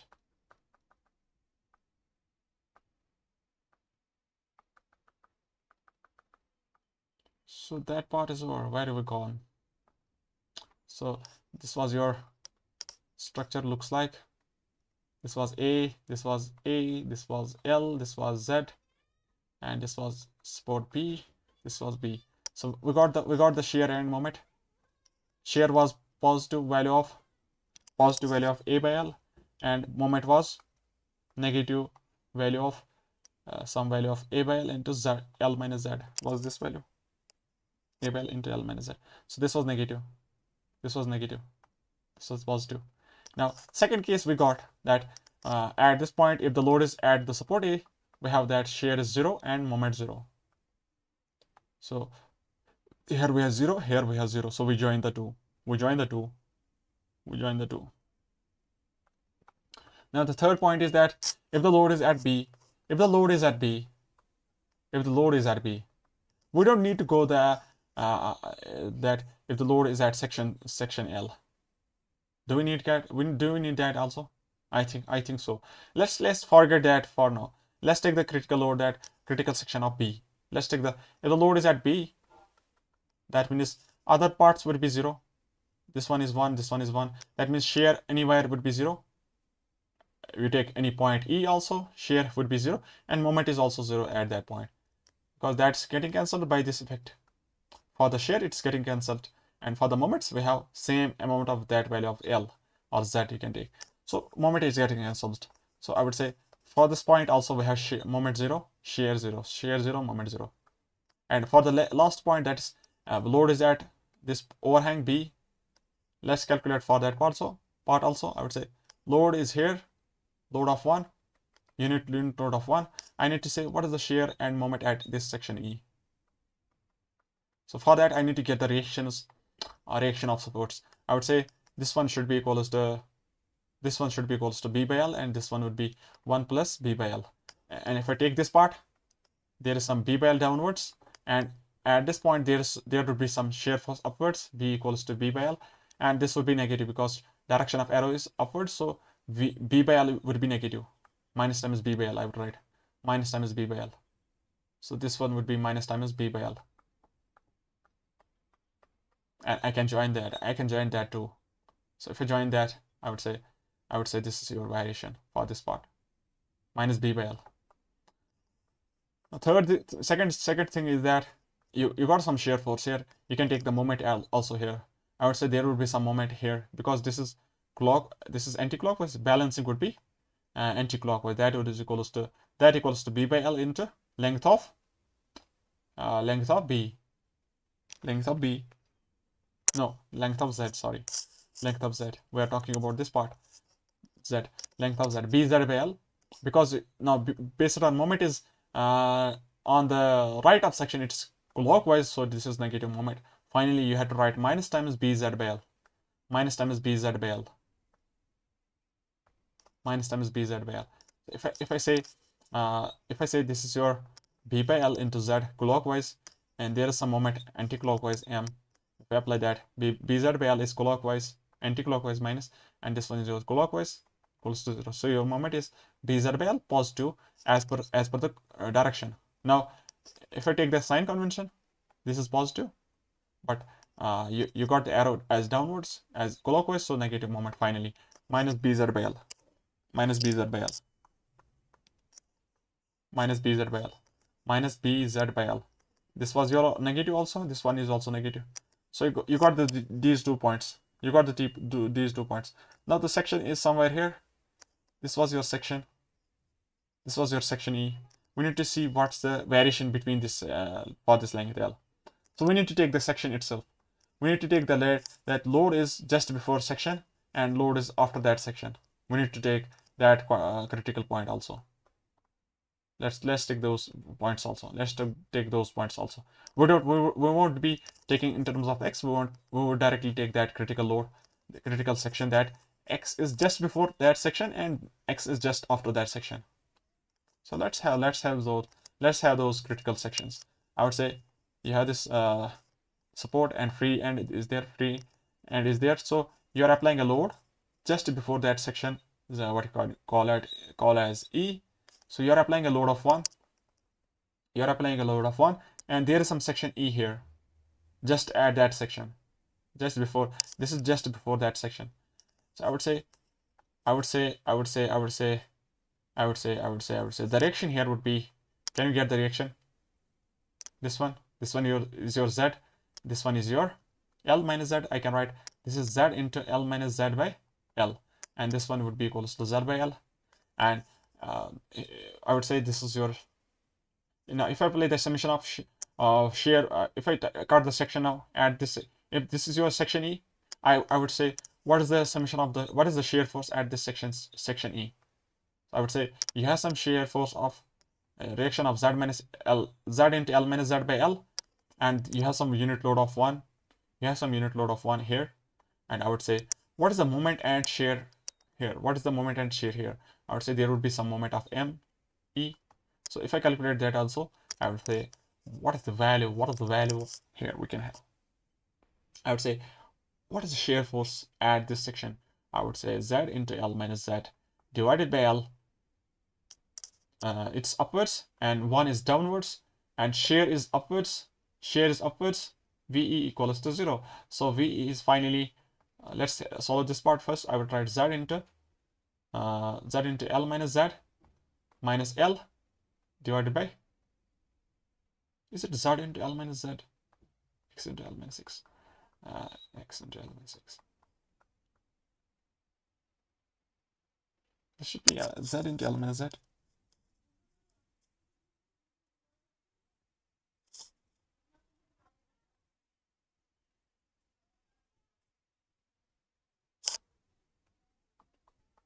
Yeah, this is not correct, I think. The shear is not correct. Yeah, I think. Yeah, this is not correct. If you see that this is having a unit of m, that's for the moment. This is not correct. I would say this is not correct. This part, that z value should not be here. This one is correct, z by L is correct, and this one should be L minus z by L. If you apply the moments, that summation of moments, L minus z by L should be there. L minus z by should be there. L minus z by L should be there, and this z should not be here. L minus z by L. So you got this part, and plus VE equals to 0. So you got a final value that VE equals to Z by L. VE equals to Z by L. So you got the positive value as per assumed direction. You got the value of positive Z by L as per assumed direction. You assumed that direction is in this way, and you got a positive value. That means it's correct. So if there is a section and you are having a right of section, on the right of section shear is upwards, so this is negative. Finally, you have to write it negative value of minus Z by L. So you have to write minus times Z by L. So there is some value of minus times Z by L negative, and you join that by a straight line. This is your straight line, and slope is same here, Z by L. So this is your Z by L, and I would say after that section it would be some positive value. I can guess that would be this should be equals to L minus Z by L. We need to check that also, and I can finally join that. So now the second case is that if the load is now here, if the load is here now, if the load is just after that section E, if the load is just after that section E, so I have this section, I have this beam, and section Z is here, but the load is just after that section. Load is just after that section, and this is your unit load of 1. I would say reaction would be same, because we are talking about just before Z and just after Z. The reaction would be same. Reaction would be same value of L minus Z by L. L minus Z by L. And this one would be Z by L. And if I cut that section, I would say you have this section ZZ, and there is only one load upwards, L minus Z by L. And here it should be downwards, balancing this. So shear here should be L minus Z by L. Because your direction is assumed direction is correct, and shear is positive on right up section, so this value is positive finally. And moment we can solve that. Moment also. I would say there should be some moment at E, because this is clockwise, this should be anti-clockwise about this section, and this is your positive BMD. If I calculate that value, that is L minus Z by L into some value of Z. So this is your Z into L minus Z by L, and shear is L minus Z. Shear is L minus Z. Shear is L minus Z by L. Shear is L minus Z by L. So this is correct, and we can join then finally. So this is your shear force, ILD for shear force at E. So we have how much critical points? We have 1, 2, 3, 4, 5. 5 critical points. And for this one also, we should have solved load. We should have solved that. This part, it should have some value. We need to check that also. From the first case, once we got the shear here, we need to get the moment also. If I calculate the moments, because this one is your load is just at this section, just before that section E. So that means this length is 0. So if I write that moments L minus Z by L into length of Z, and there is no any other load, 1 is acting at that 0, I would say minus times 1 into 0, because it is just before that section E, and after that there is some moment anti-clockwise, so I will write ME. So I got a value of L minus Z by L into Z. L minus Z by L into Z, and this is positive as per assumed direction, and this is also positive as per sign conventions. M positive. L minus Z by L. L minus Z by L. L minus Z by L. So this value should be equals to L minus Z by L. This one is for shear force. and this is L minus Z by L into Z. So you got this moment here, L minus Z by L. Now for the second case, when the loading is just after that section, we got to the section, we need to calculate moment, and that was also L minus Z by L into Z. So same value here we have, that means we need to join that by a straight line now, and we have to ensure that the direction that slope is same. We need to ensure that slope is same. It should be in this fashion actually. If I join that by a straight line, this should be the variation. This should be that variation of that Z. I would say this should be actually Z into L minus Z by L, and this should be section E, and this should be the variation, straight line variation, positive. This is ILE for moment at E. So this problem is also over. Now let's take the final problem. Let's take the next problem. That's, we call it as compound beam.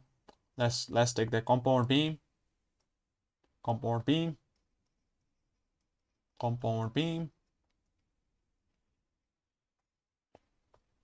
You have this beam, bigger beam.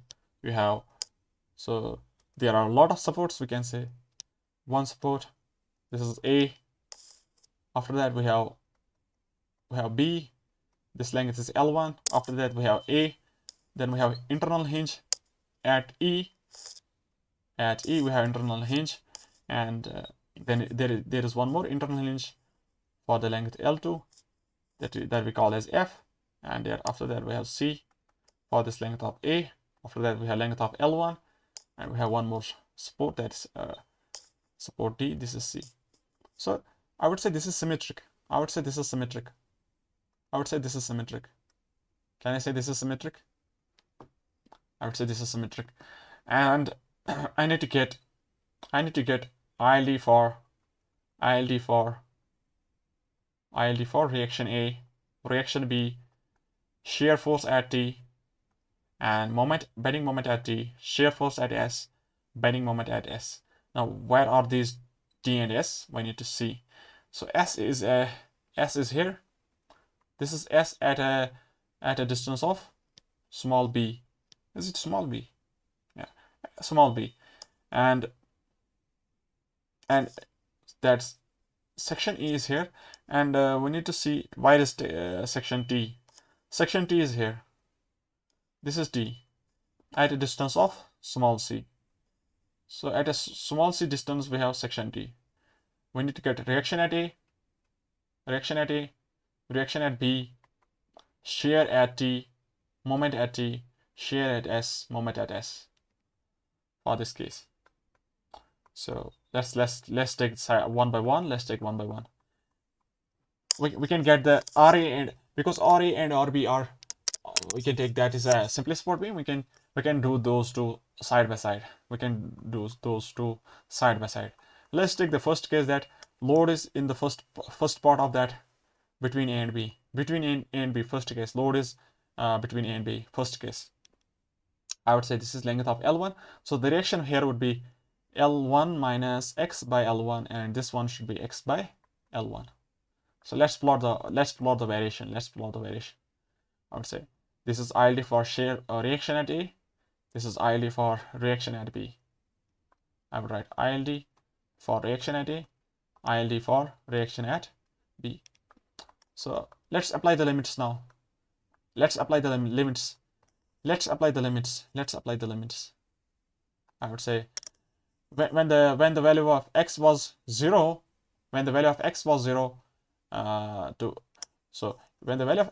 so your reaction at A was equals to L1 minus 0 by L1. So that is 1. So reaction was 1. And value of reaction B was 0. So reaction B was 0. And when the value of x was equals to L1, so your reaction at A was L1 minus L1 by L1, that was 0, and reaction here was 1, L1 by L1. So reaction was 0, 1. So at this point we have reaction of 0, and at this point we have reaction of 1. So there is some value of 1 here. Let's say this is 1. And because both the arrows are upwards. This one is also upwards, this one is also upwards, so both are positive. Those both are positive. Both are positive. Both are positive. Now, second case is that load is between B and E. Load is between B and E. Let's take the second case. Load is between B and E. Load is between B and E. So we have some support A.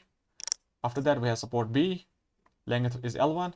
After that we have length of A, and support that load is at section E. That's at the hinge point. Let's say load is here, just before that hinge. Let's say the load is here. I would say what is the reaction A and reaction B? I can say reaction at A would be downwards. Can I say what is the reaction? Can you tell me the reaction? Is it this value? And is this value equals to this one? Can you tell me, is it correct? I think it's correct. Based on our previous problem, we have these values. If I apply summation of moments about B or A, you can get these reactions. So you got, that means when the load is at E, your reaction at A is A by L1. And what is this value? Is it positive or negative? Positive or negative? So negative value, because the direction of arrow is downwards, reaction is downwards, so negative ILD for A by L1, A by L1, so negative A by L1. So I have to join that by a straight line. I would ensure that that point is along the straight line. So this one is minus A by L1, minus A by L1, minus A by L1. So they have this point at the location of E. Now for the reaction at B, I forgot to join those two. So this was your reaction at B. Now for the third point, for this point we need to get what is the reaction at B. That's upwards. So that's 1 plus some value, 1 plus some value, 1 plus some value. So that means already it was some value 1. Then we have some extra part, that is 1 plus A by L1. So that means this part we have to add here also, because for this one this is negative, so this, for the other reaction, this is positive. So finally you can have 0 effect of that. So I would say that this value is equals to A by L1. Finally I would write this ordinate of 1 plus A by L1. This ordinate is 1 plus A by L1. If that means if I apply load here at this point E, unit load of 1, the summation of reactions should be equals to 0. Let's check that. I would say reaction of A is minus A by L1 and reaction of B is 1 plus A by L1. So finally that is satisfied that summation of reactions is equals to 1. This should be equals to 1 reactions, because external load is 1 unit, so internal reactions should be that 1. So that's also satisfied. That's satisfied. So let's take the third point. Critical point. Let's take the third critical point. That means load is at F. Load is at F. Let's take that load is at F. There is some point F, and this length is L by 2. I need to get those reactions now.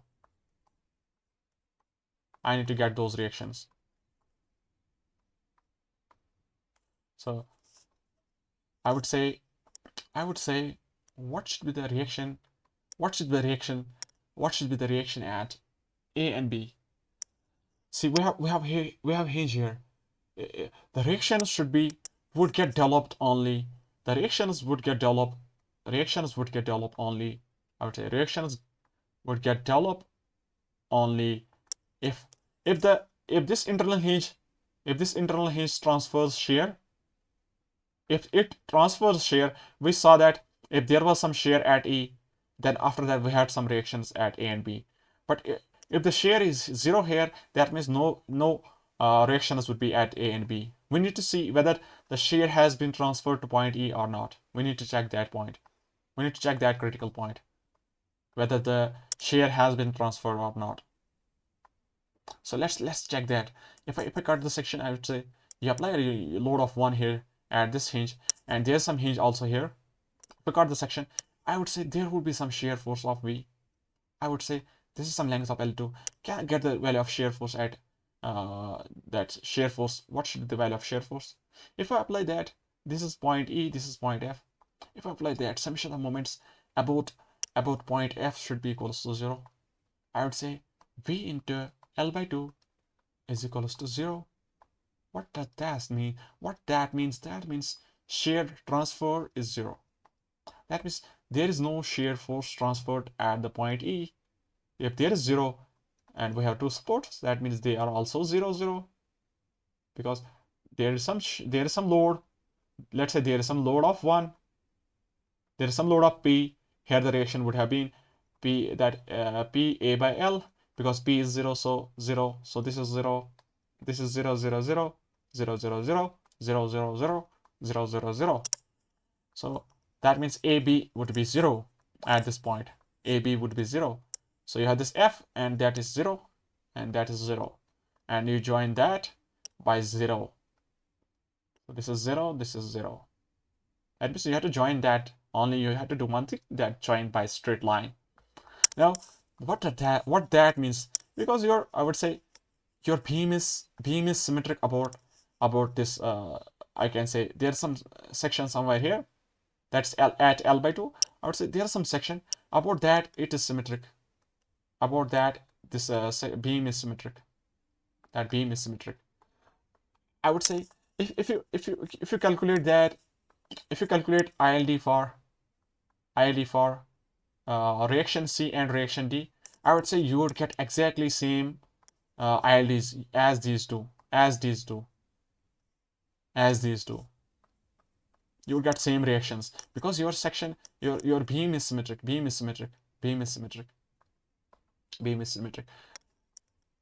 If the load is now now the case is that load is at C. If the load is at C, that means no reaction transfer. That means 0. If the load is here, that means 0. So how can you join that these 2 points? That means by a straight line. That is a straight line here. This one.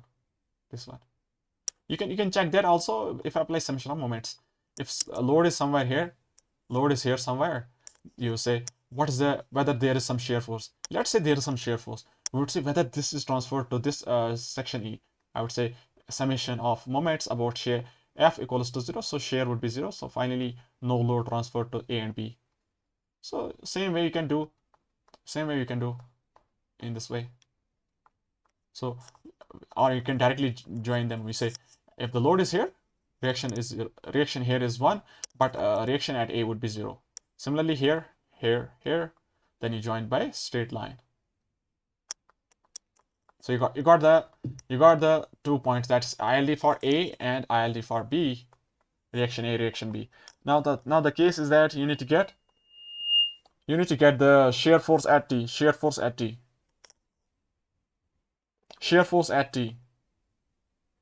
Now let's remove these two, or we can keep them also. Let's keep them for some time. Let's keep them for some time. Let's keep them for some time. Let's remove this part sometime.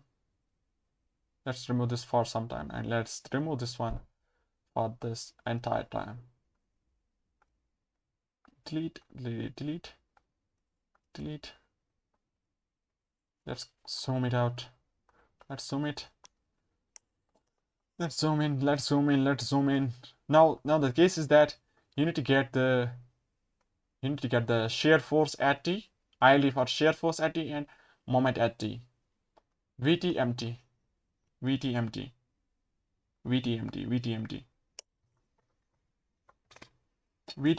go for VT empty. Where is your T? T is here. So sorry. So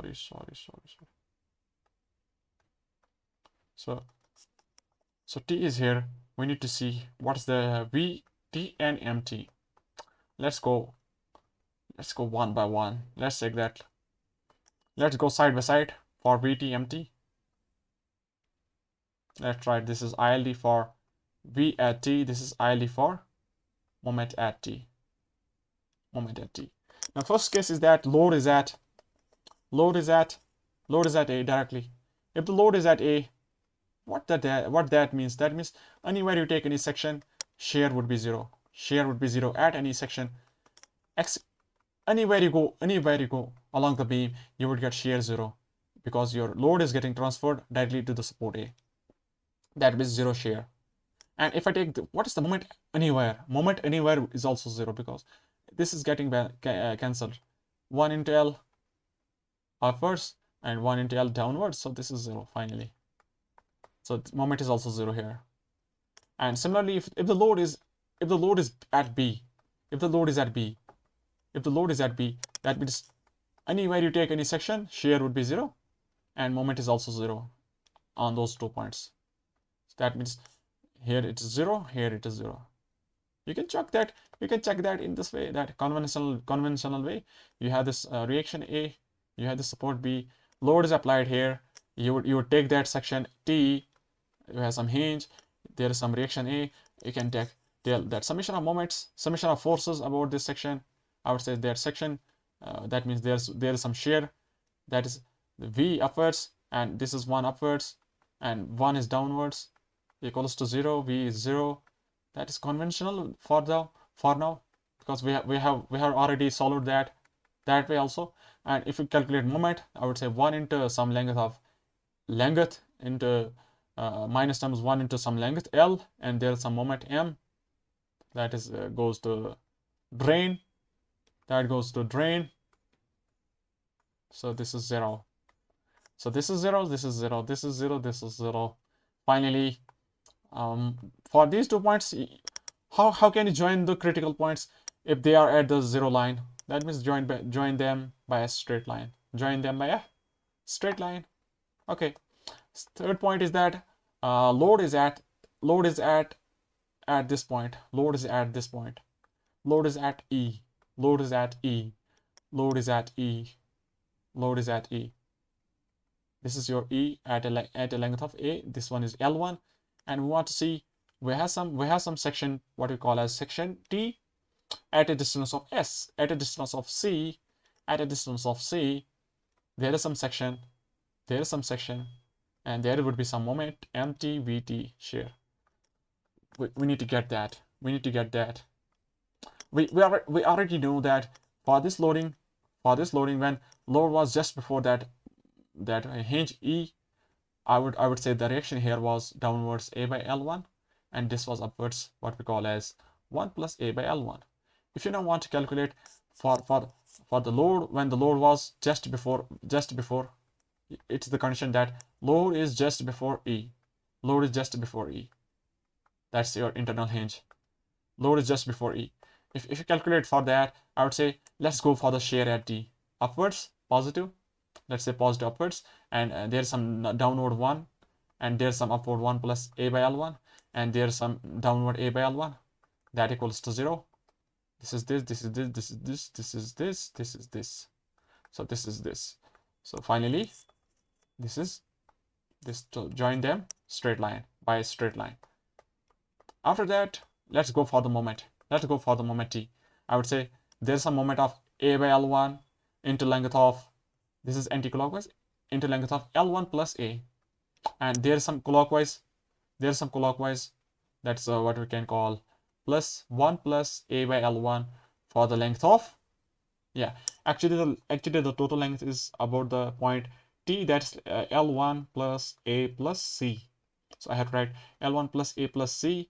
So this one also we have to write that this load is acting at A plus C. After that, we have this unit load. We have this unit load anti-clockwise, minus times 1 into length of C, and I assume that moment is in this direction, so this is negative. Finally, if I write it in the other side, I would say positive MC. So let's calculate the values. I would say what are these values? If I write it L1, let's keep it as it's. So I need to calculate that. I would say this is A by L1. How can we calculate this one? Let's say that this is minus times A plus plus. We have, this one is also minus. So minus A square by L1. After that, we have minus AC.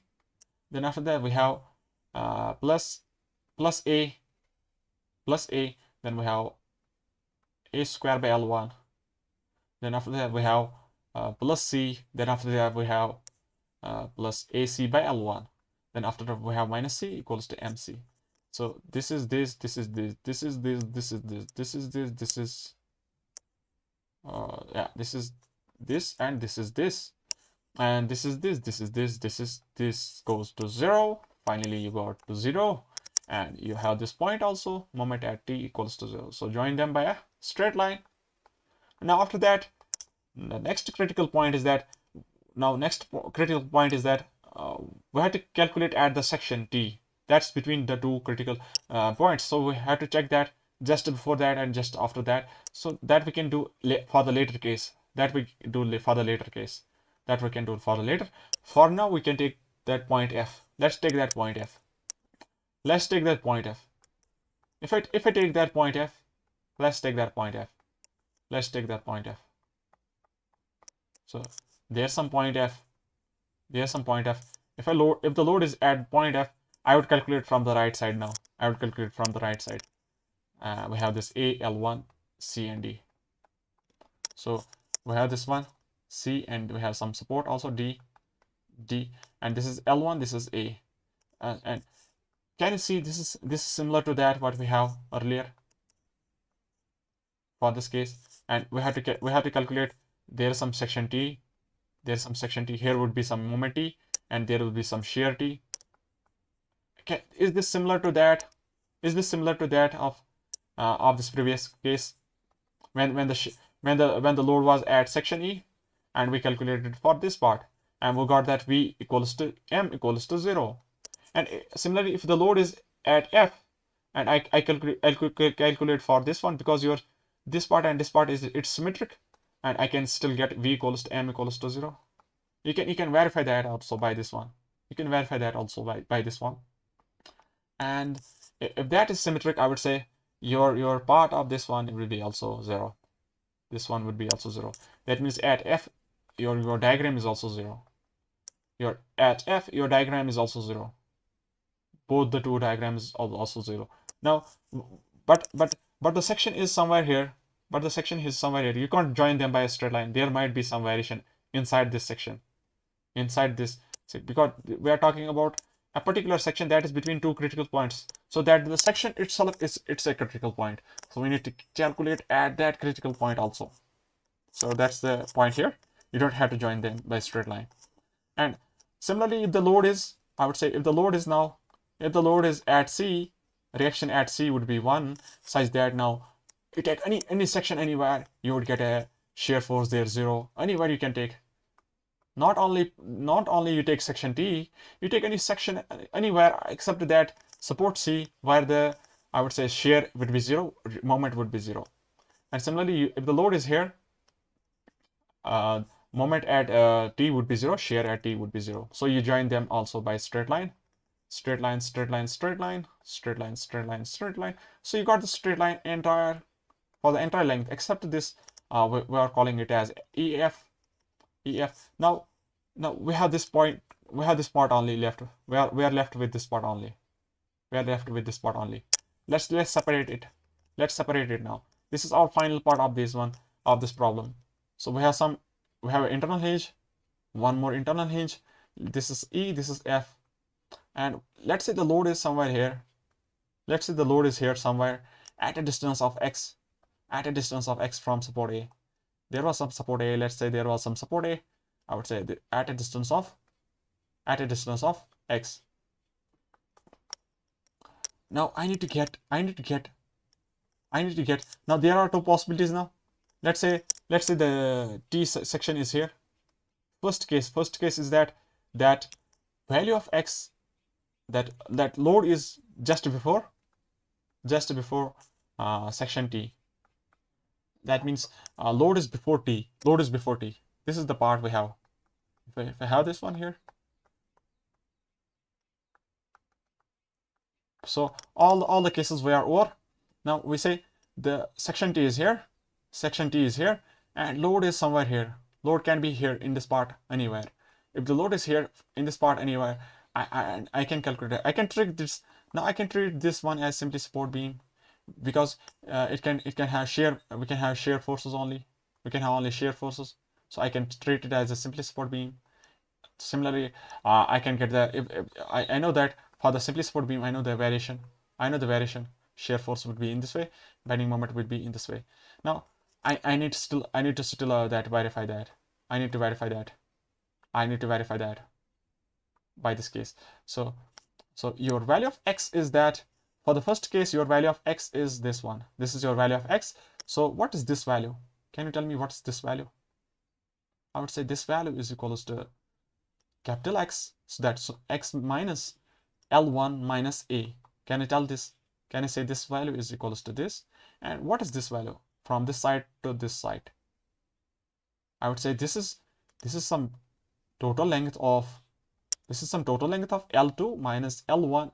I can say L2 plus L1 plus A, L2 plus A plus L1. You subtract by value of x minus x. So there we have these two critical things. Let's take those two. Let's take those two here. Now I would say we have a beam. That's which we're having those supports of internal hinge. They would provide some reactions.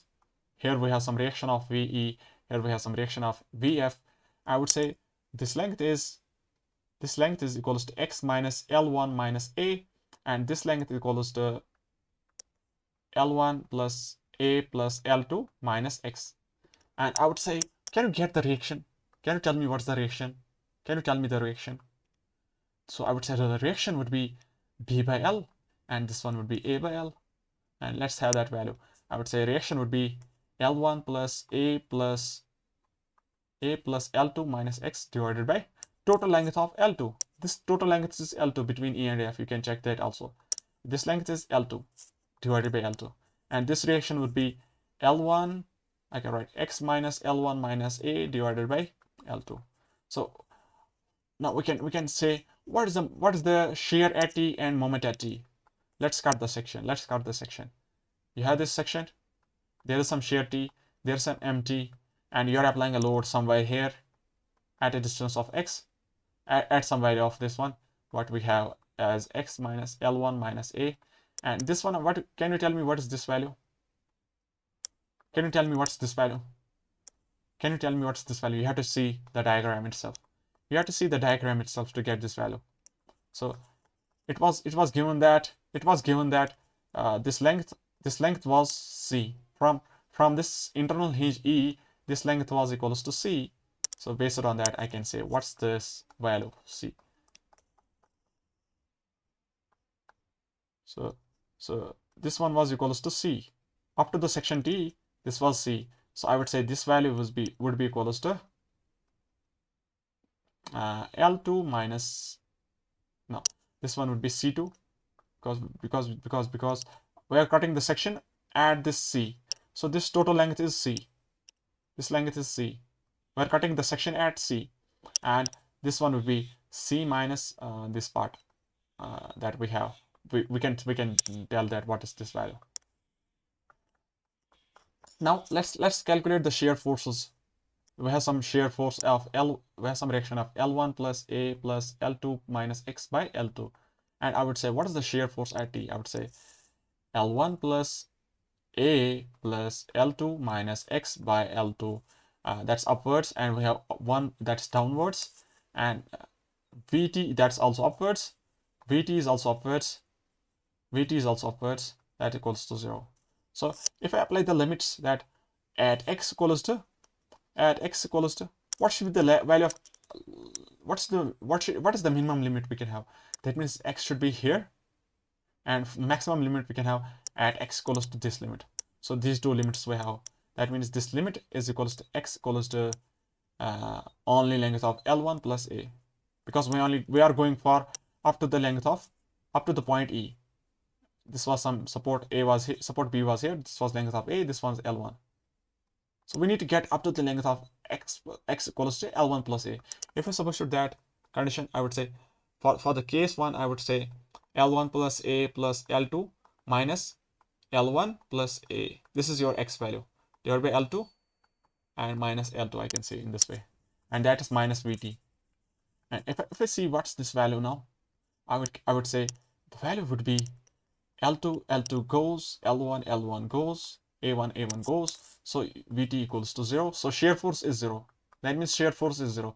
That we already know that when the load is at the point E, when the load is at point E, we already know that if the load was at point E, your shear was 0. Similarly, moment would be 0. We can see that moment also. We can see that moment also. Let's write the moment equation also here. Let's write the moment equation. Let's write the moment equation. I would say this value into length of C. This is clockwise plus anti-clockwise 1 into length of, I would say, C minus x minus L1 minus A. So this is our moment at T. Let's say this is some moment T, mt, clockwise. So finally this is positive mt, I can write. So if we calculate that at x equals to, the limit was L1 plus A. This was your initial limit. If I substitute that, I would say L1 plus A plus L2 minus L1 minus A divided by L2 into C plus C minus X plus L1 plus A. So then you have this L2 also here, and you have this L2 also here, divide. So if I have this for the entire one, I have to multiply this one with L2. So you got this one. If I see what's this value now, I would say L1 into C. I would say this is multiply of C. L1 into C. Do you have any L1 into C? Yeah, I think I would say L1 and L1 goes, A and A goes, and we are left with L2 into C, positive L2 into C, and from this side we should have negative L2 into C. We should have negative L2 into C. We should have negative L2 into C. Yeah, because this moment is negative, because one is upwards clockwise and this one is anti-clockwise. So negative times this negative times. Finally, it would become this C and L2 goes. This part is over. This part is over, and I am left with that value of value of plus x minus L1 plus A divided by L2, and I have to use that value of x equals to L1 plus A. L1 plus A. Yeah, this one. Both should be negative. This one is negative, this one is negative. Finally, it become positive, and this one is positive. And based on this one, negative, this one was negative. Initially, it become positive, and these two become negative. So you see that calculation. It's not a big task. And I have to substitute value of x equals to L1 plus A. And finally, this overall thing becomes 0. That we already know that moment was 0. Moment was 0 here. Moment was 0. Now we need to see what at this value now. Shear and moment at this section. That means I need to go up to the length of, now next limit is that value of x equals to L1 plus A plus C. I need to go up to this limit now. I need to go up to this point T, where the value of x equals to some L1 plus A plus C. So this is our next limit in this equation. If I use that equation now, I would try to use that equation. I would try to use that equation. I would try to use that equation. I would try to use that equation. I would try to use that equation.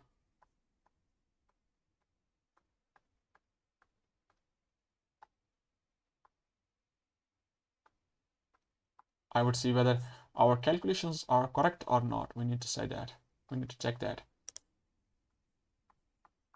So let's calculate the shear. Let's calculate the shear. Let's calculate the shear. Let's calculate the shear. Let's calculate the shear. Let's calculate the shear. I would say shear equation we already know. What is the shear force equation we have? I would say there is some shear force, upward shear force of L1 plus this one we know. This is upward shear, and downward we have 1 minus 1, and there's some upward, assume that upward shear is there, plus Vt. And if I set the limit of that x, we need to go from x equals to L1 plus A plus C. If I set this limit, I would say we need to go to this one is L1 plus A plus L2 minus x. The value of x would be L1 plus A plus C. Then we have minus L2 and divide by L2, entire thing minus L2. If I check that, what's this value? I would say this one is L1 and minus L1 goes, A and minus A goes, and after that we have that L2 positive and minus L2, this also goes. So we are left with only minus times C by L2. Do you see that? We are left with only minus times C by L2. That is equals to minus times Vt by minus times Vt. So finally Vt, we got C by L2.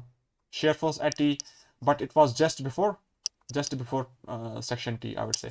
C by L2. Now we got a positive value. That means the direction assumed is correct. The direction assumed is correct for the shear. I assumed that the shear direction is upwards. I assumed the direction of shear is upwards, and we got that is positive.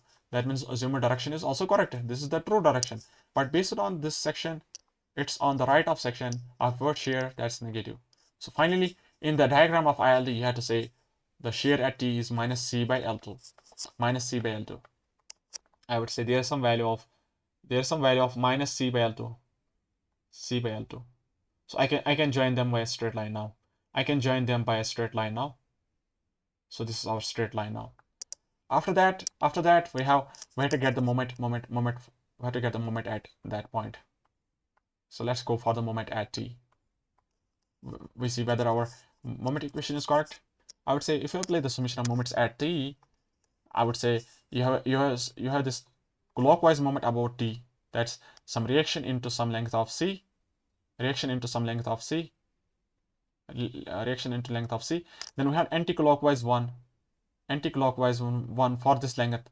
That we have, that is C minus this length, x minus L minus A. So this is our length. Yeah, C minus this part, x minus that we have. So we have this equation, and we write that's empty should be in this way. So write minus empty, and finally on the other side we write it as positive empty. So this is our equation, and I have to set the limits that x equals to L1 plus A plus C. So if I set the limits in this one, so x equals to L1 plus A plus C, that means it becomes minus times x becomes minus times L1 minus A minus C. This is the value of x. I have to use the word minus times for the entire three terms. So I would say this one is L1, this one is L1, this one is A, this one is A, and we are left with L2 minus C divided by L2 for this part. And let's remove this part now. And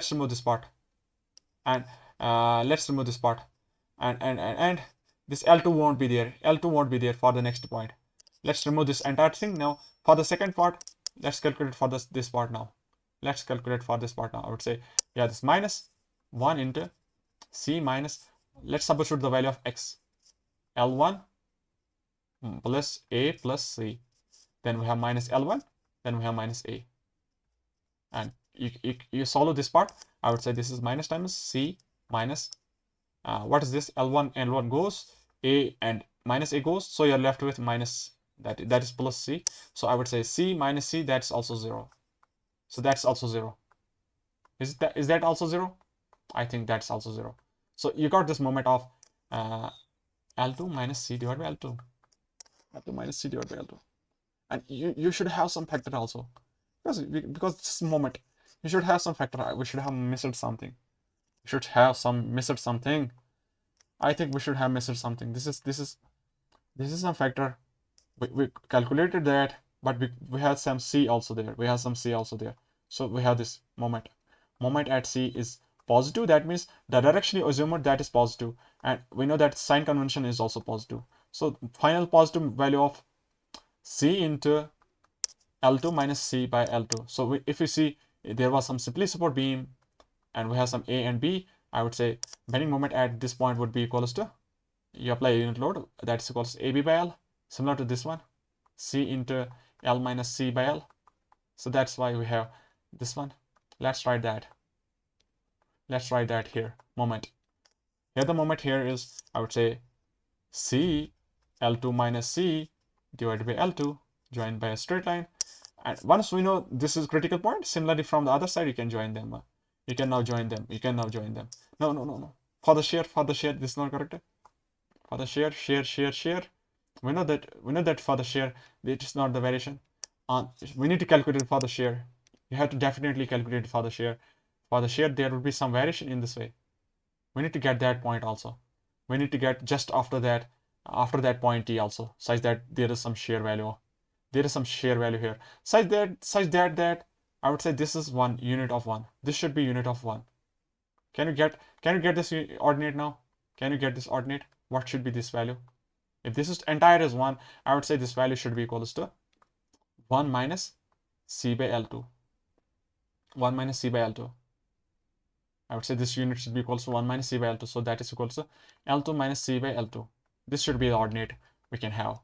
And I can check that also here. I can check that also here. If you have this beam, beam that's between the two internal hinges, you apply a load of T, but you apply a unit load of 1, but that's just after that point T. I would say you would get a reaction of, you would get same reaction earlier with what we have.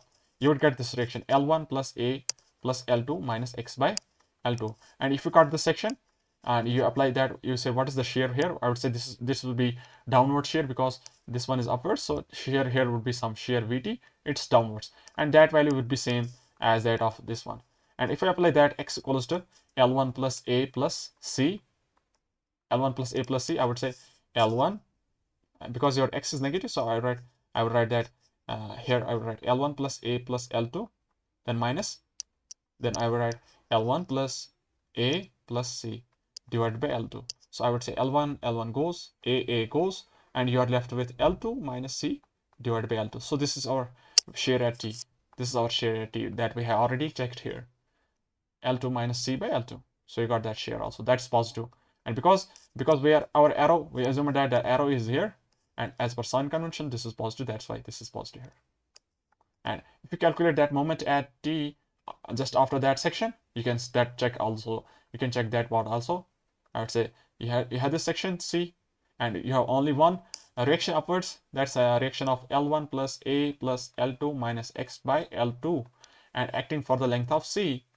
You have this section at this point T, that we have moment at T here, and let's say that moment at T would be equals to this factor into C length of C, and substitute the value of limit that X equals to L1 plus A plus C. So if I substitute that, I would say L1 plus A plus L2 minus L1 plus A plus C divided by L2 into factor of C. So I would check whether what's our value. L1 goes, A goes. So you are left with L2 minus C into C by L2. So this is our AB by L, we can say AB by L. So same value we have already we have got that value also. So AB by L, this is our ILD for this big problem that we call as compound beam. Hope you enjoyed this problem. Do you have any other thing left? I think we have one more thing left. That's shear force at S and moment at S. So this is a bigger problem now. We need to get the shear at S also, moment at S also. Shear at S, moment at S. We need to calculate those things also. We need to get those things also.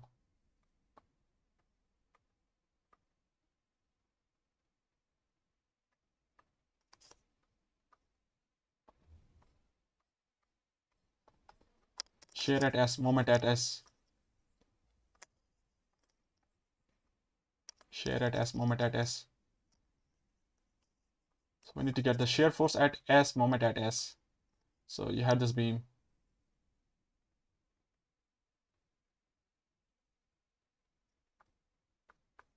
So you had this beam, you had this beam, you had this beam, you had this beam, you had this beam.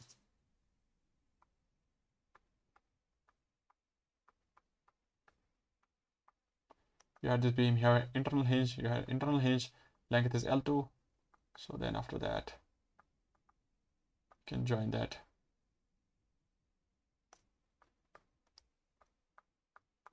So we need to get the ILD for shear force S, moment S. Let's have those side by side. Let's have those side by side. This is the ILD for shear force at S, ILD for moment S, moment at S. Let's have those values. I would say for the first case, critical point, load is at A, I would say shear everywhere is 0, moment everywhere is 0. So that means moment at S is also 0, shear at S is also 0. Similarly, if the load is at B, you can have that moment B is 0, shear 0, moment 0, shear 0 at that section, what we call as section S.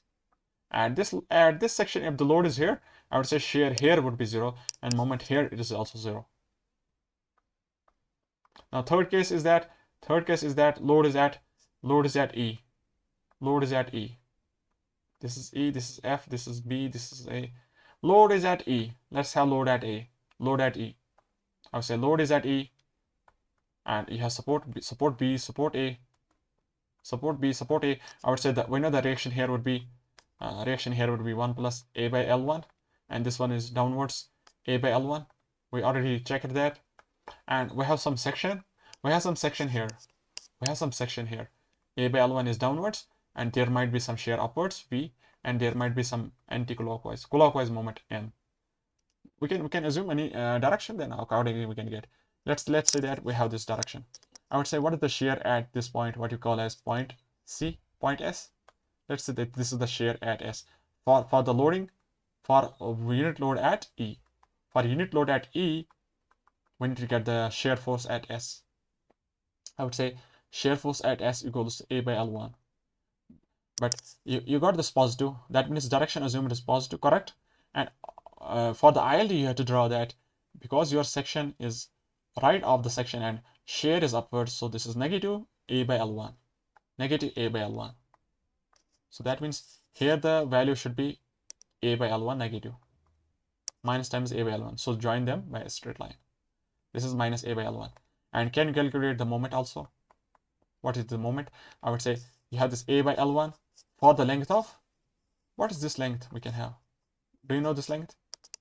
I think this is B, small b. This was small b. This was small b.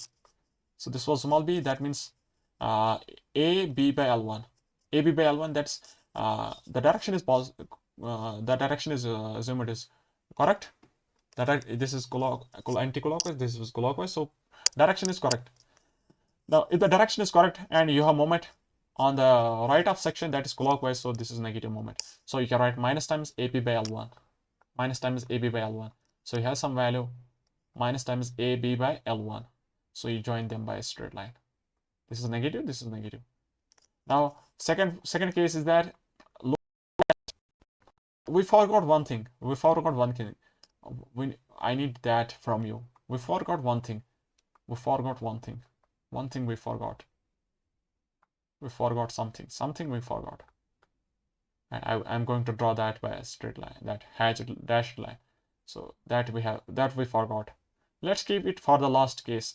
We would solve it later. Now let's take the load at point F. Let's take this point F now. Load is at point F. We would see when the load is at point F, we need to get what's the value of that. Load is at point F. So I would say load is at point F. Load is at point F. This is point F. If the load is at point F, similarly we can say let's say whether there is some shear here, and apply the summation of moments at F equals to 0, and I would say shear here would be 0. Shear equals to 0. Similarly, shear would get transferred 0. So 0, 0, 0, 0, 0. Moment is 0, shear is 0. Then you can check that also. Moment 0, shear 0 at this point F. So shear 0, moment 0. Shear 0, moment 0. So join them by a straight line. Now for the shear, we need to see whether the direction is correct or not. Whether we have to join in this way, or whether we have to go some value and check that also. So that's our critical point here. Let's keep it as it is for now. So for the moment, we are sure that moment, for the moment it would be in this fashion. Moment is also that if one value is in this way, that second value would be of the same nature, that's negative negative.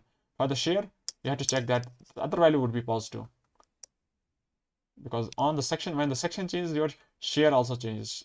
So it's a function of that section. There is change of section, there is change in share, but for the moment remains same at that particular on the two sides of that section. So moment we got. Now we need to see what is this nature, what is the nature here. We need to tell what is the share here. If the load is somewhere here, if the load is somewhere here,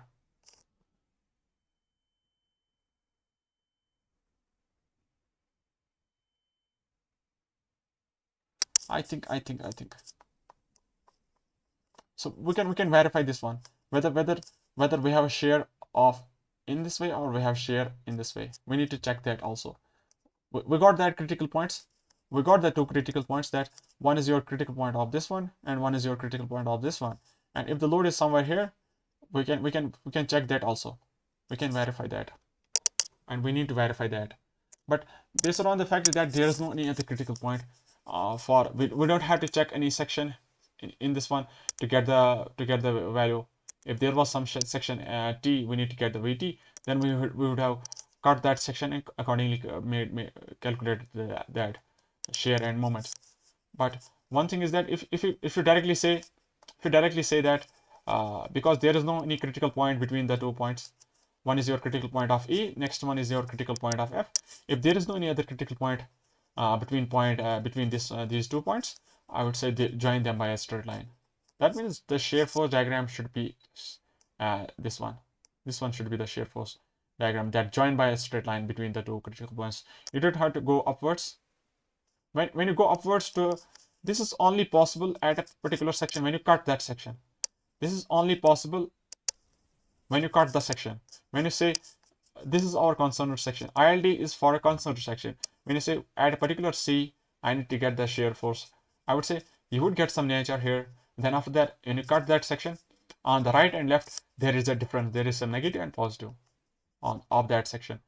So this is valid when we cut that particular section. So for this case, I would say this is not true. I would show that that's not true. That this part is not true. I would say this is not true. So you can keep that also on side, that this is not possible. This is only possible if this was here. If this particular section we are concerned for because our section is S. So at that section there might be some shear force in this fashion that we need to check. We need to check just before that section and just after that section. But for that particular point, we are not worried about whether there is some section T, because we are not talking about that section T, because this is ILD. It talks about a particular section. It talks about a particular section of S only now. It does not care about the section T. It does not care about the section T. It's worried about the section S itself. So we need to see the section S itself just before S and just after that S. So that means finally that means this diagram would be finally in this fashion. And based on the symmetry, can you tell me what should be the diagram from this side? Since let's assume that there was no section. Let's assume that this was not section here. So based on the symmetry, I would say the diagram would be in this fashion. Diagram would be in this fashion. Now, because you have a section here, there might be some shear force at that section itself. So we need to check that section now. So let's take that section at a distance of B from support A. Let's take that section now.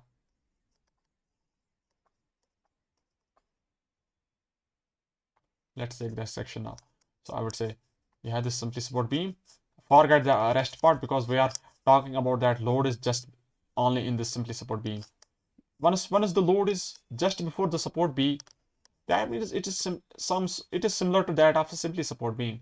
You don't care about any other things, because there is no there is no load anywhere in the other parts, that means you can treat that as a simply support beam. Let's say that load is just before that point S. Let's say the point S is here at a distance of B, and total length was L2, and load is at X from A. Load is at X from A. This is 1 unit. This is 1 unit. You need to say what is the shear force at T, and what is the moment at T. For the case 1, when load is between X goes from 0 to length of B. So I would say, what is the reaction? Can you tell me the reaction? That's the general value. We know that is equals to L2 minus X by L2, and this reaction equals to X by L2. That's easy. So I would say that is the reaction here is L2 minus X by L2, and there is some unit load, and unit load is 1 here acting at a distance of X, and this is B. Can you tell me that what is the shear force? I would say the shear force should be downwards. If this is upwards, yeah, shear force, let's say that this is L2 minus X by L2, this is upwards, and 1 would be downwards. After that, if I assume that V is upwards, so I can write plus Vs equals to 0. So let's apply the limit. If the X was 0, so Vs would be 0. And if the X was equals to B, you calculate that. I would say L2 minus B by L2 minus 1. So finally you can write minus L2. That is equals to minus Vs. So you got that value equals to minus B by L2 equals to Vs minus times. So finally you write Vs equals to B by L2. So direction of Vs is correct. That is positive. So B by L2, that's correct. Direction is correct. If the direction is upwards on the right up section, that means finally you have to draw that minus B by L2 in the negative side. Minus B by L2 in the negative side. So minus B by L2 negative side. So this is a minus value of B by L2. So this is our negative SFD for this part. Not SFD, this is shear at point B. Shear at that point, just before that point B, point S. Now we need to take that load just after that point S. Now we need to take that load just after that point S. So let's take that load now just after the point S. Now I would say load is now here. Load is now here just after the point anywhere. So this is our X value now. Now the value of X is from, I can say value of X is from I would say B to some value of L2. B to L2. So reaction is same, it does not change. Reaction is same, it does not change. But for the shear force diagram, this one load has been reached somewhere here. Now the load is at a distance of X, that's outside that section, out of that section. So once we got the reaction, we don't care about that load one now, one unit. Now we have this equation. I would say this one is not there now. This one is not there now. I assume that the direction of V is in this way. That means if I say V is upwards, that means this one plus this one is this one. So if I substitute that value of, let's use that limit.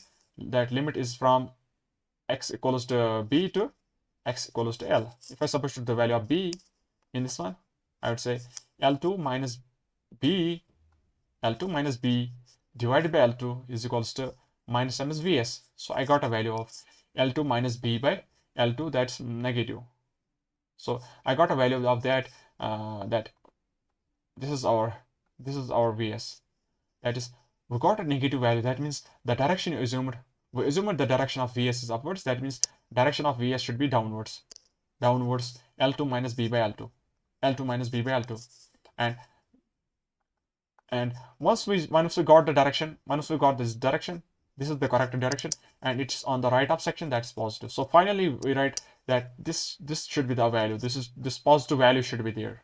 L2 minus B by L2. So that's positive L2 minus B by L2. So that's similar to that of simply support beam. You have this section, and this is A by L, this is B by L. This one is negative, this one is positive. This is very easy. Once we have the lecture 2, we can then directly solve those fast. We can draw the ILDs very quickly because of that Muller-Bruce law principle. So I would say there would be a linear variation. And there is some, you join this one also, such that this entire value is equals to 1, unit of 1. Now for the moment, we didn't calculate the moment. We have not calculated the moment. Why we have not calculated the moment? Can you tell me? So let's calculate for the second part. We know for the second part, if we calculate for the second part, if we calculate for this part, then means for the first part it would be in this way. Or if we got this one, then that means for the first part we can get this one. So let's calculate for the second part now. Based on this one. Based on this one, can you calculate the moment? Based on this one, I would say L2 minus x by L2 into length of B. This is clockwise about that section, and we have assumed that moment t is anti-clockwise, so finally I can write this is positive finally. Now substitute the value of x equals to B. I would write L2 minus B divided by L2 into B. So this is similar to that AB by L. This is similar to AB by L, and we got that positive MT. That means direction assumed is correct, and based on the sign convention of moment, that on the right of section, if you have this moment in this anti-clockwise, so this is positive. Finally, you got this positive. This sign is also positive, so finally AB by L, or we can write this value, positive value of B into L by 2. B we can write. So I can write this one, B L2 minus B divided by L2. So this is your positive, and from this side it would be a 0. It would be a 0, and because this is symmetric, because once the load is somewhere here, that point F, it cannot transfer the shear now to the point E. If the shear is not transferred to the point E, that means anywhere you take any section, if the shear is not 0, if the shear is 0 here, moment is also 0, because there is no concentrated moment here. Anywhere there is no concentrated moment there. That means if the shear is not transferred from point E, F does not transfer any shear to E. That means no shear is in this part. So that's why in the sides, in the sections that was at S, that means shear at S is 0 when load is here. Shear at S 0. Shear is 0 at S when load is here. Load is here, shear 0. Load is here, shear 0. Load is 0. Load is here, shear is 0. But shear is where? Shear at S. We are saying shear at this point. At this point, shear is 0 when load is here, load is here, load is here. Similarly, moment is also 0 when loads are in this range. Moment at S, I would say. So we got this one. So this was a very bigger problem. We say we understood a lot of things from this one. So we have the final problem. Let's get the final problem, which looks like a compound beam, which looks like a compound beam.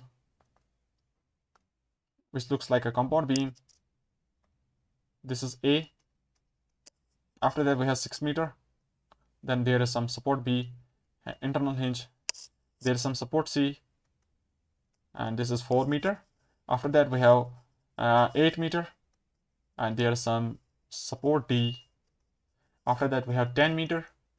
Then we have support F, and we have internal hinge at this point at a distance of 4 meter.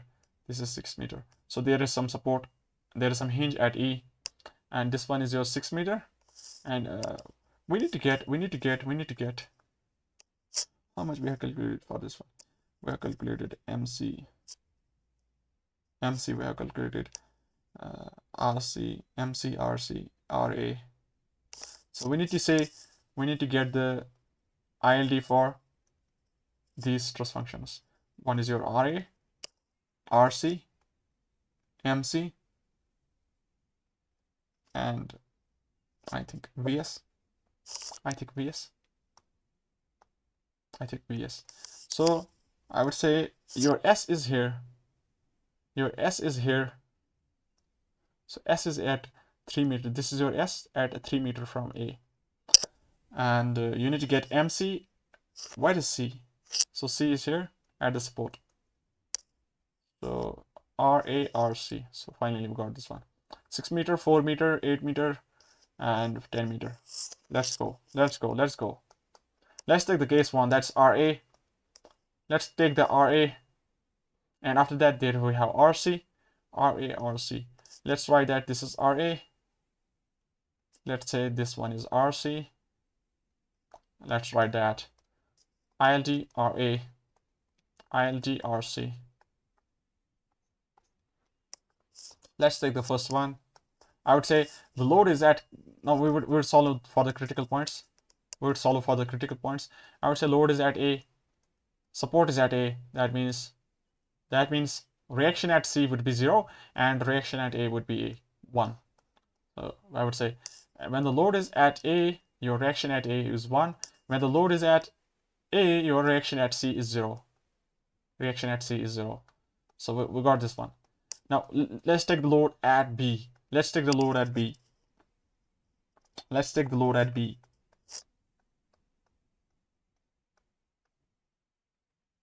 Can you get the equation for the load at B? If the load is at B, so let's write that. Let's write that. Let's write that. I would say you had this one, and load is here somewhere, and you had this what you call as B. Load is at X from A. Load is at X from A, and total length is 6 meter, and load is somewhere here at X from A. I would say what is the equation? I would say this value, it would provide some share of VB. I would say this equation would be equals to, that reaction at A would be equals to 1 times 6 minus X by L. That's L minus X by L. L minus X by L. You calculate that summation of moments about point B, you can get this one. 6 minus X by L, and this one will be equals to X by 6. Now, if we say the value of X goes from 0 to maximum value of L, 6 meter. So if I substitute those limits, I would say initially you would get value of 6 minus 0 by 6, that was 1. We already know that. And for the second case, you would get 6 minus 6 by 6, that's 0. So 0. So 0. Here the value is 0. When the load is at B, you would get a value of 0 reaction at A. So join them by a straight line. Now for the case 2, then once we say that the reaction at A is 0 for the point B, we need to say at this point what is the reaction at C? What is the reaction at C? What is the reaction at C? Now what is the reaction at C? Can I take this section in this fashion? Can I take this section in this fashion? This was A, this was B, this was C, this was 6 meter, this was 4 meter. 6 meter, 4 meter. Now, no. Let's have this point. Let's take this case that for the point C, let's take this case that load is at B, and you are talking about what should be the reaction at C. Let's say this is our because see, from this analysis we say load was at the joint, load was at the hinge, but based on the fact that we saw the reaction at A was 0, that means in this part there is no shear transfer.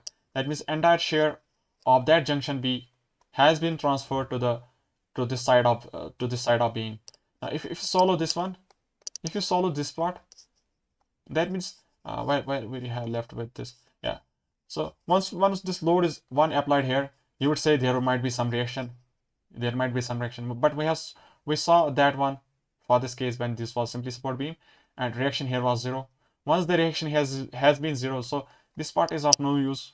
So this part is of no use. So if I take now, that means this one load gets transferred to the other part of the beam, Now, if there is other part of the beam in this fashion, so if I say that there is a beam of this fashion, similarly this part can't take load because once we do the free body diagram, you can see that shear gets no shear gets transferred here, and we would see that let's say that apply the summation of moments.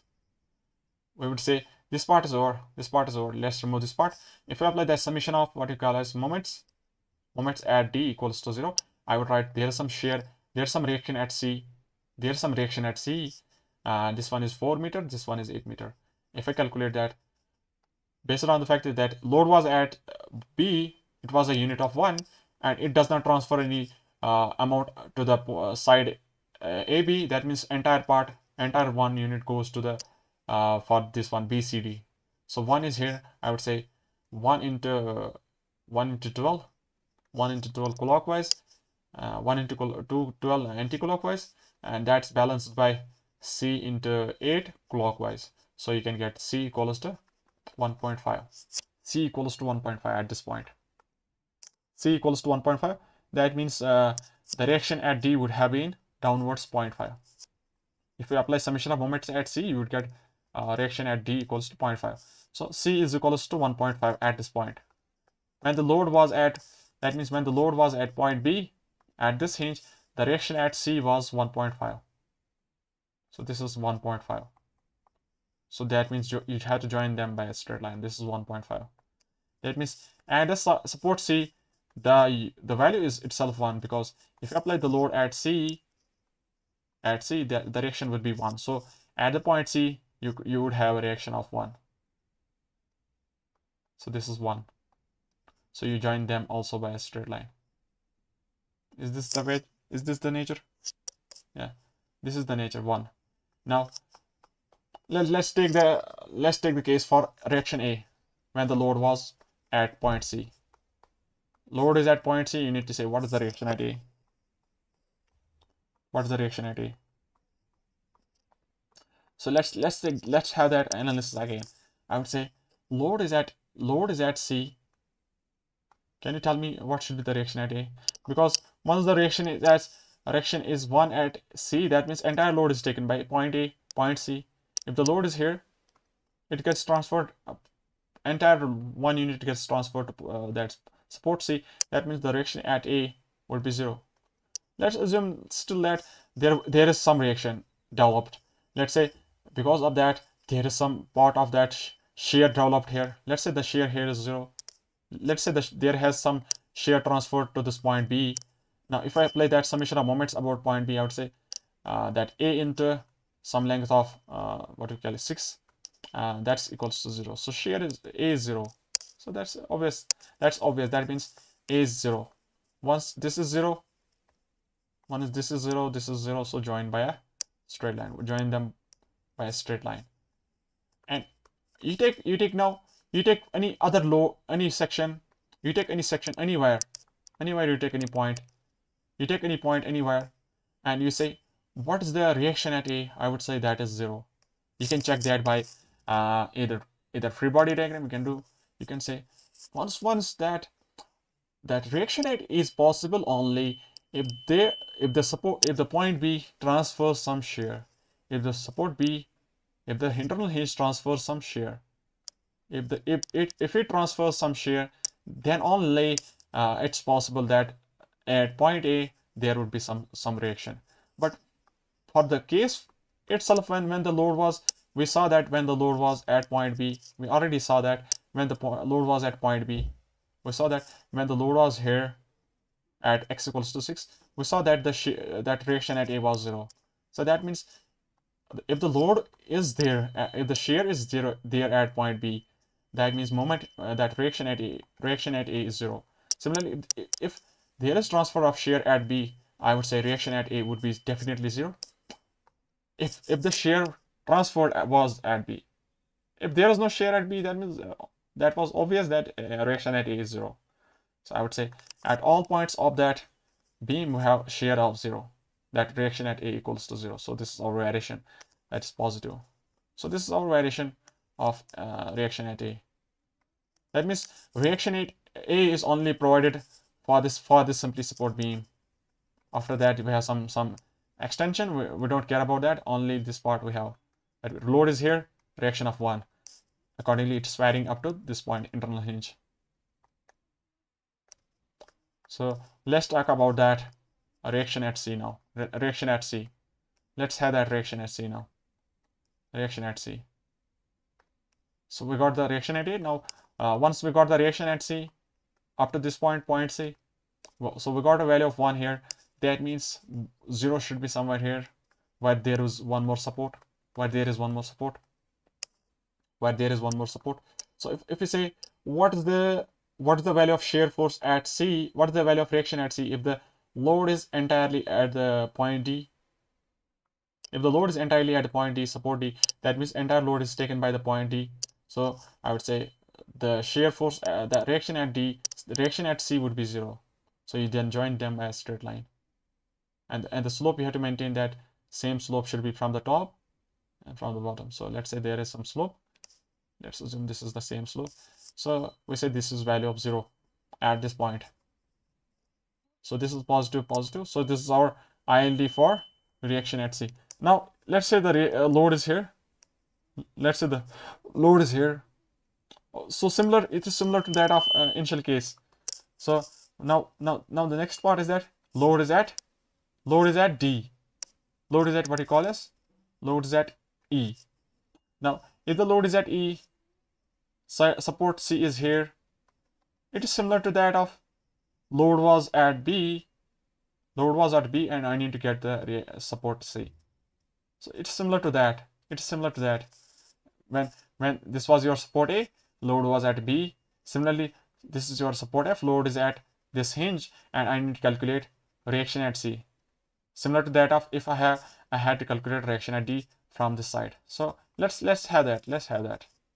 So can you tell me what should be the when the load is at E? Can you tell me what is the reaction at F? Can you tell me what's the reaction at F? If the load is at E, what is the reaction at F? Can you tell me that is 0? Can you tell me that is 0?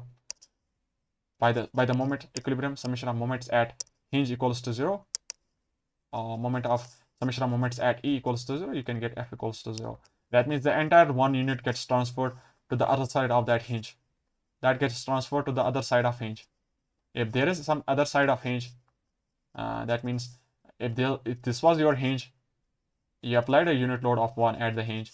On this side you have 0 shear, and on this side you have some shear of 1. And then that same shear gets transferred as 1 on the other side of this of that point E.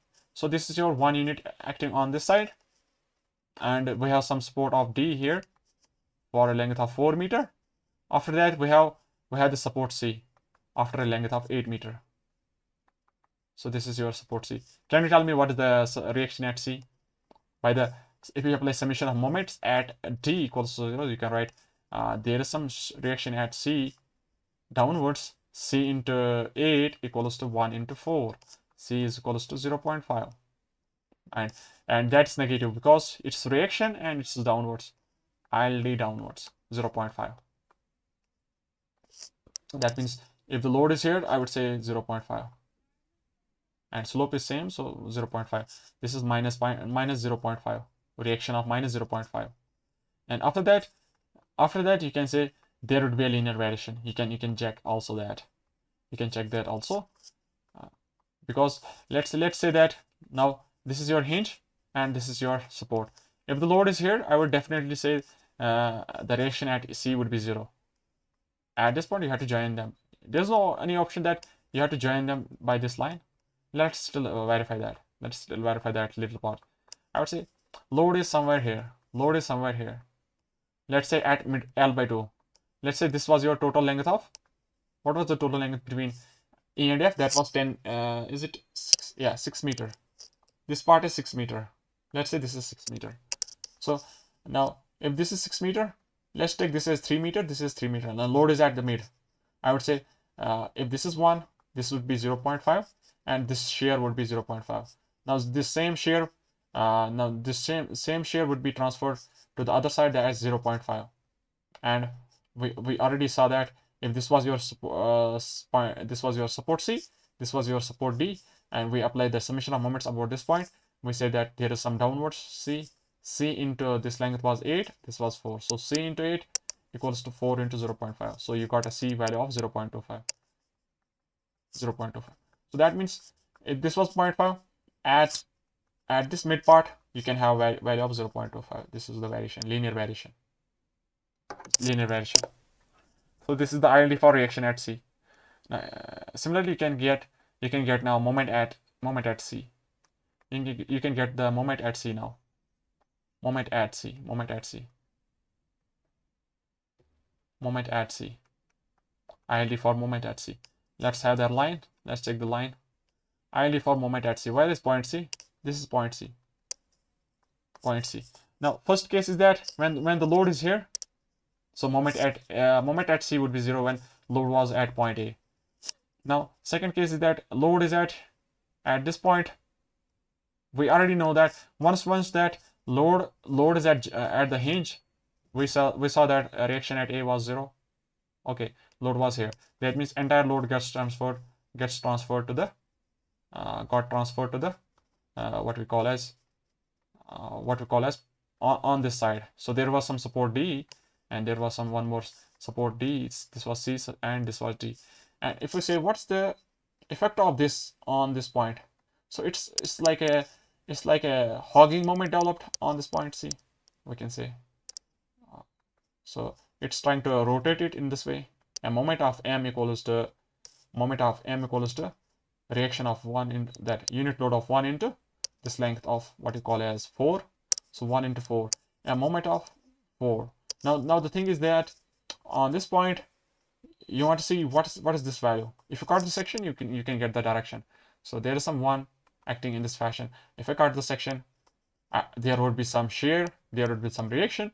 If I calculate moment C, I would say you have this 4 meter, and the direction of M would be opposite because it's up to the assumption. We can assume anything. Let's say moment is in this way, because your one is trying to have a clockwise, so this one would be balancing anti-clockwise. Yeah, anti-clockwise, clockwise. So finally, I will write 1 into 4.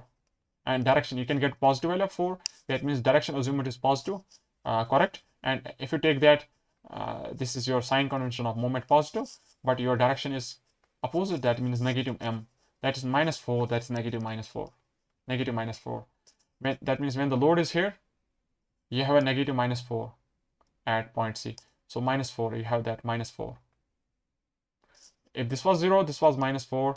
How can you join them? That means join them by a straight line.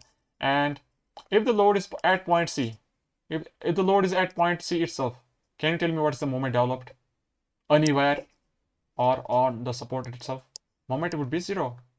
So on this point, moment would be 0. So join them by a straight line. So let's go for the straight line. So this is our moment 4. Similarly, you take any point now. Let's take point D. Load is at point D. So moment at C would be 0. How can you join them? How can you join these two? Because there is no any other critical point between the 2 points. Once there is no any other critical point between these 2 critical points, so join them by a straight line. And if the load is here, no moment, I would say 0. And if the load is here, I would say then you can check that, but I think that would be 0. You can check that also. That would be 0. So you can join them. Finally, this would be your variation. You can check that moment at C. What is the value of moment at C when load is in this part? That should be 0. Thank you. I think this is the end. I think this is the end of this lecture. Thank you for watching our series of ILD. This was the first lecture, and in the second lecture we will be using Muller-Breslau principle, and that would be an easier way to solve that, to get the ILDs in a short time and very quickly. I would say you don't have to go for these crazy calculations, analysis. This is the analysis way. This is the way of analysis, I would say, analysis for ILD. By using the concepts of free body diagram, shear force diagram, bending moment diagram, you can understand what we are doing in this how much time in these 3 hours. What we did was just based on that BMD, SFD, and free body diagram. So based on those, we spent these 3 hours to understand the ILDs. Now in the next lecture, we will be dealing with the Muller-Breslau principle, which directly says that you get those ILDs very quickly. Thank you for watching. Thank you.